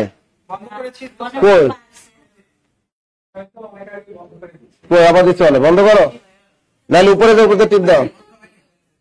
আচ্ছা, কৃষ্ণের পালিত মায়ের নাম কি? যশোদা। একটু খেয়াল রাখো, সবাই একটু খেয়াল রাখো। এই যশোদার ভাই হলো, আপন ভাই হলো আয়ান ঘোষ। এটা ভালো করে খেয়াল রাখো। কৃষ্ণের পালিত মায়ের নাম কি? যশোদা। তা যশোদার ভাই কে? আয়ান ঘোষ। তা যশোদার ভাই যদি আয়ান ঘোষ হয়, আয়ান ঘোষ কৃষ্ণের কি হয়? মামা। সম্পর্কের দিক থেকে কি হয়? মামা। তাহলে এই রাধা কি হয় তার সম্পর্কের দিক থেকে? মামি। ক্লিয়ার? পরীক্ষা যদি ঘুরে ধরে কোনো পরীক্ষায় যে রাধা কৃষ্ণের সম্পর্কে কি হয়? মামি। কিন্তু কি হয়? মেইন মাম, অরিজিনাল মামি না, পালিত দিক থেকে সে কি? মামি। ক্লিয়ার? এটা এখন আছে বড়াই। এই বড়াইটাকে, বড়াই হলো এই যে আয়ান ঘোষ আছে তার পিসি, তার কি হয়? আমরা বাংলায় বলি ফুফি, বুঝছেন? তাহলে বড়াইকে বলা হয় রাধা কৃষ্ণের প্রেমের দূতি। লেখো, রাধাকৃষ্ণের প্রেমের দূতি বলা হয় কাকে? রাধাকৃষ্ণের প্রেমের দূতি বলা হয়, দ্রুত লেখো, দ্রুত লেখো। রাধাকৃষ্ণের প্রেমের দূতি বলা হয় কাকে? বড়াইকে। রাধাকৃষ্ণের প্রেমের দূতি বলা হয় বড়াইকে, দ্রুত লেখো। রাধাকৃষ্ণের প্রেমের দূতি বলা হয় কাকে? রাধাকৃষ্ণের প্রেমের দূতি বলা হয়, দূতি মানে কি বুঝো? ঘটক পাখি ভাই আর কি। রাধাকৃষ্ণের প্রেমের দূতি বলা হয় কাকে? এই বড়াইকে। প্রশ্ন লিখে রাখছেন। অর্থাৎ এই বুড়ি রাধা এবং কৃষ্ণের ভিতরে ক্লিক লাগাই দেয়, ক্লিক না, এটা কি জোড়া লাগাই দেয়, বুঝলেন না? একটা প্রেমের কি লাগাই দেয়? জোড়া লাগিয়ে দেয়, এটা। আচ্ছা, এবার লেখো, এ কাব্যে খণ্ড আছে 13টি। শ্রীকৃষ্ণ কীর্তন কাব্যে খণ্ড আছে 13টি, দুটো লেখো। খণ্ড আছে কয়টা? 13টি। এ কাব্যের খণ্ড আছে 13টি। খণ্ড কয়টি? 13টি। মনে রাখবে? আচ্ছা, এবার লেখো, 13টা খণ্ড পিডিএফ এর ভিতরে আছে, ওখান থেকে দেখে নিবা। আর এখান থেকে আমরা লিখতে পারি যে এই শ্রীকৃষ্ণ কীর্তন কাব্যটির মূল রচয়িতা কে? বড়ুচণ্ডী দাস। বড়ুচণ্ডী দাস, এটা কিন্তু আসতে পারে। এখন একটা প্রশ্ন আসতে পারে, মধ্যযুগের আদি নিদর্শন বা প্রথম গ্রন্থ কোনটা? শ্রীকৃষ্ণ কীর্তন। ওটা কিন্তু শ্রেষ্ঠ গ্রন্থ না, শ্রেষ্ঠ হলো বৈষ্ণব পদাবলী। এটা কিন্তু ভুল করি আমরা। যাই হোক, শ্রীকৃষ্ণ কীর্তন কাব্য লেখো। গঠন রীতিতে শ্রীকৃষ্ণ কীর্তন হলো নাটগীতি। এটা বিশেষ পরীক্ষা আসছে, তোমাদের আসতে পারে। গঠন রীতিতে কি? শ্রীকৃষ্ণ কীর্তন। গঠন রীতিতে শ্রীকৃষ্ণ কীর্তন হলো কি? নাটগীতি। নাটগীতি অথবা নাট্যগীতি, অথবা নাট্যগীতি, এটা লিখে রাখো, কারণ এটা বিশেষ পরীক্ষা আসছে, তোমাদের আসতে পারে। গঠন রীতিতে শ্রীকৃষ্ণ কীর্তন হলো নাটগীতি অথবা নাট্যগীতি, মনে থাকবে? নাটগীতি অথবা নাট্যগীতি, নাটগীতি অথবা নাট্যগীতি, মনে থাকবে? আর একটা প্রশ্ন লেখো, মধ্যযুগের প্রথম কবি হচ্ছেন বড়ুচণ্ডী দাস। মধ্যযুগের প্রথম কবিকে? বড়ুচণ্ডী দাস। মধ্যযুগের প্রথম কবিকে? মধ্যযুগের প্রথম কবি বড়ুচণ্ডী দাস। বড় ডাইবিন্দুর এরসকে বড়ু। মধ্যযুগের প্রথম কবিকে? বড়ুচণ্ডী দাস। লিখছেন? এবারে লাস্ট একটু লেখাই দিই, সেটা হলো বৈষ্ণব পদাবলী। কি লিখবা? বৈষ্ণব পদাবলী। বৈষ্ণব পদাবলী। শোনেন, এর পরে ক্লাসে আপনারা অবশ্যই বলবেন স্যার বৈষ্ণব পদাবলী শেষ করছিলেন, ঠিক আছে? তো লেখেন বৈষ্ণব পদাবলী। কি লিখবা? বৈষ্ণব পদাবলী লেখো। মধ্যযুগের শ্রেষ্ঠ নিদর্শন বা শ্রেষ্ঠ কাব্য। মধ্যযুগের শ্রেষ্ঠ কাব্য এই শ্রীকৃষ্ণ কীর্তনের কাহিনী তোমাদের বললাম না, এটা আমরা বলবো বিসিএস এর ক্লাসে, ফ্রি ক্লাসে করবো, আর বিসিএস এর ক্লাসে বিস্তারিত বলতে হবে, ঠিক আছে? তোমাদের ক্লাসে এগুলো কেউ লাভ নাই, শরম করে আমার, তাই না? এটা কি লিখবা? মধ্যযুগের শ্রেষ্ঠ কাব্য হলো বৈষ্ণব পদাবলী। মধ্যযুগের শ্রেষ্ঠ কাব্য বা শ্রেষ্ঠ গ্রন্থ হলো বৈষ্ণব পদাবলী বা সাহিত্য। বৈষ্ণব পদাবলী অথবা বৈষ্ণব সাহিত্য, দ্রুত লেখো। মধ্যযুগের শ্রেষ্ঠ ফসল বা শ্রেষ্ঠ কাব্য কি? কোনটা? এবার স্টার দিয়ে লেখো। একটা প্রশ্ন আসে, পদাবলীর আদি কবি কে? বলতে পারো? লেখো পদাবলীর আদি কবি। পদাবলীর আদি কবি অথবা বৈষ্ণব পদাবলীর আদি কবি। বৈষ্ণব পদাবলীর আদি কবি। পদাবলীর আদি কবি অথবা বৈষ্ণব পদাবলীর আদি কবি কে? পদাবলীর আদি কবি অথবা বৈষ্ণব পদাবলীর আদি কবি কে? জয়দেব। কি লিখবা? পরীক্ষা জয়দেব না থাকলে বিদ্যাপতি টিক দিবা। কি দিবা? বিদ্যাপতি টিক দিয়ে আসবা। দেখছেন আর এক দুষ্ট কই গেছে, আর আমরা তো ইয়ারফোন লাগাইছিলাম, একটু কর না। আমি না ক্লাস, আমার 8:30টায় ক্লাস আছে, একটু খাইয়ে লই, ক্ষুধা লাগছে, ঠিক না? লিটারেচার এই যতটুক দিছি এইবার পিডিএফ দিবেন, এই পড়তে পড়তে জীবন জীবন শেষ। জয় বাংলা হয়ে যাবে, ধারাবাহিক ভাবে পড়াই দেব। তাহলে এই বইটা পদাবলী আদি কবি কে? জয়দেব। তারপর এই জয়দেব দুই পিস থাকলে এটা মারবা, জ্বর এটা থাকবে না তখন বিদ্যাপতি মেরে দেব, ঠিক আছে? এবার বৈষ্ণব পদাবলীর 3 বিখ্যাত মহাকবি, বৈষ্ণব পদাবলীর 3 বিখ্যাত মহাকবি বিদ্যাপতি, চণ্ডীদাস, জ্ঞানদাস। লেখো বৈষ্ণব পদাবলীর 3 বিখ্যাত মহাকবি। না, চারজন বৈষ্ণব পদাবলী 4 বিখ্যাত মহাকবি, 4 বিখ্যাত। 1 নম্বরে বিদ্যাপতি, 2 নম্বরে কি? চণ্ডীদাস, 3 নম্বরে লেখো জ্ঞানদাস। বৈষ্ণব পদাবলীর 4 বিখ্যাত মহাকবি।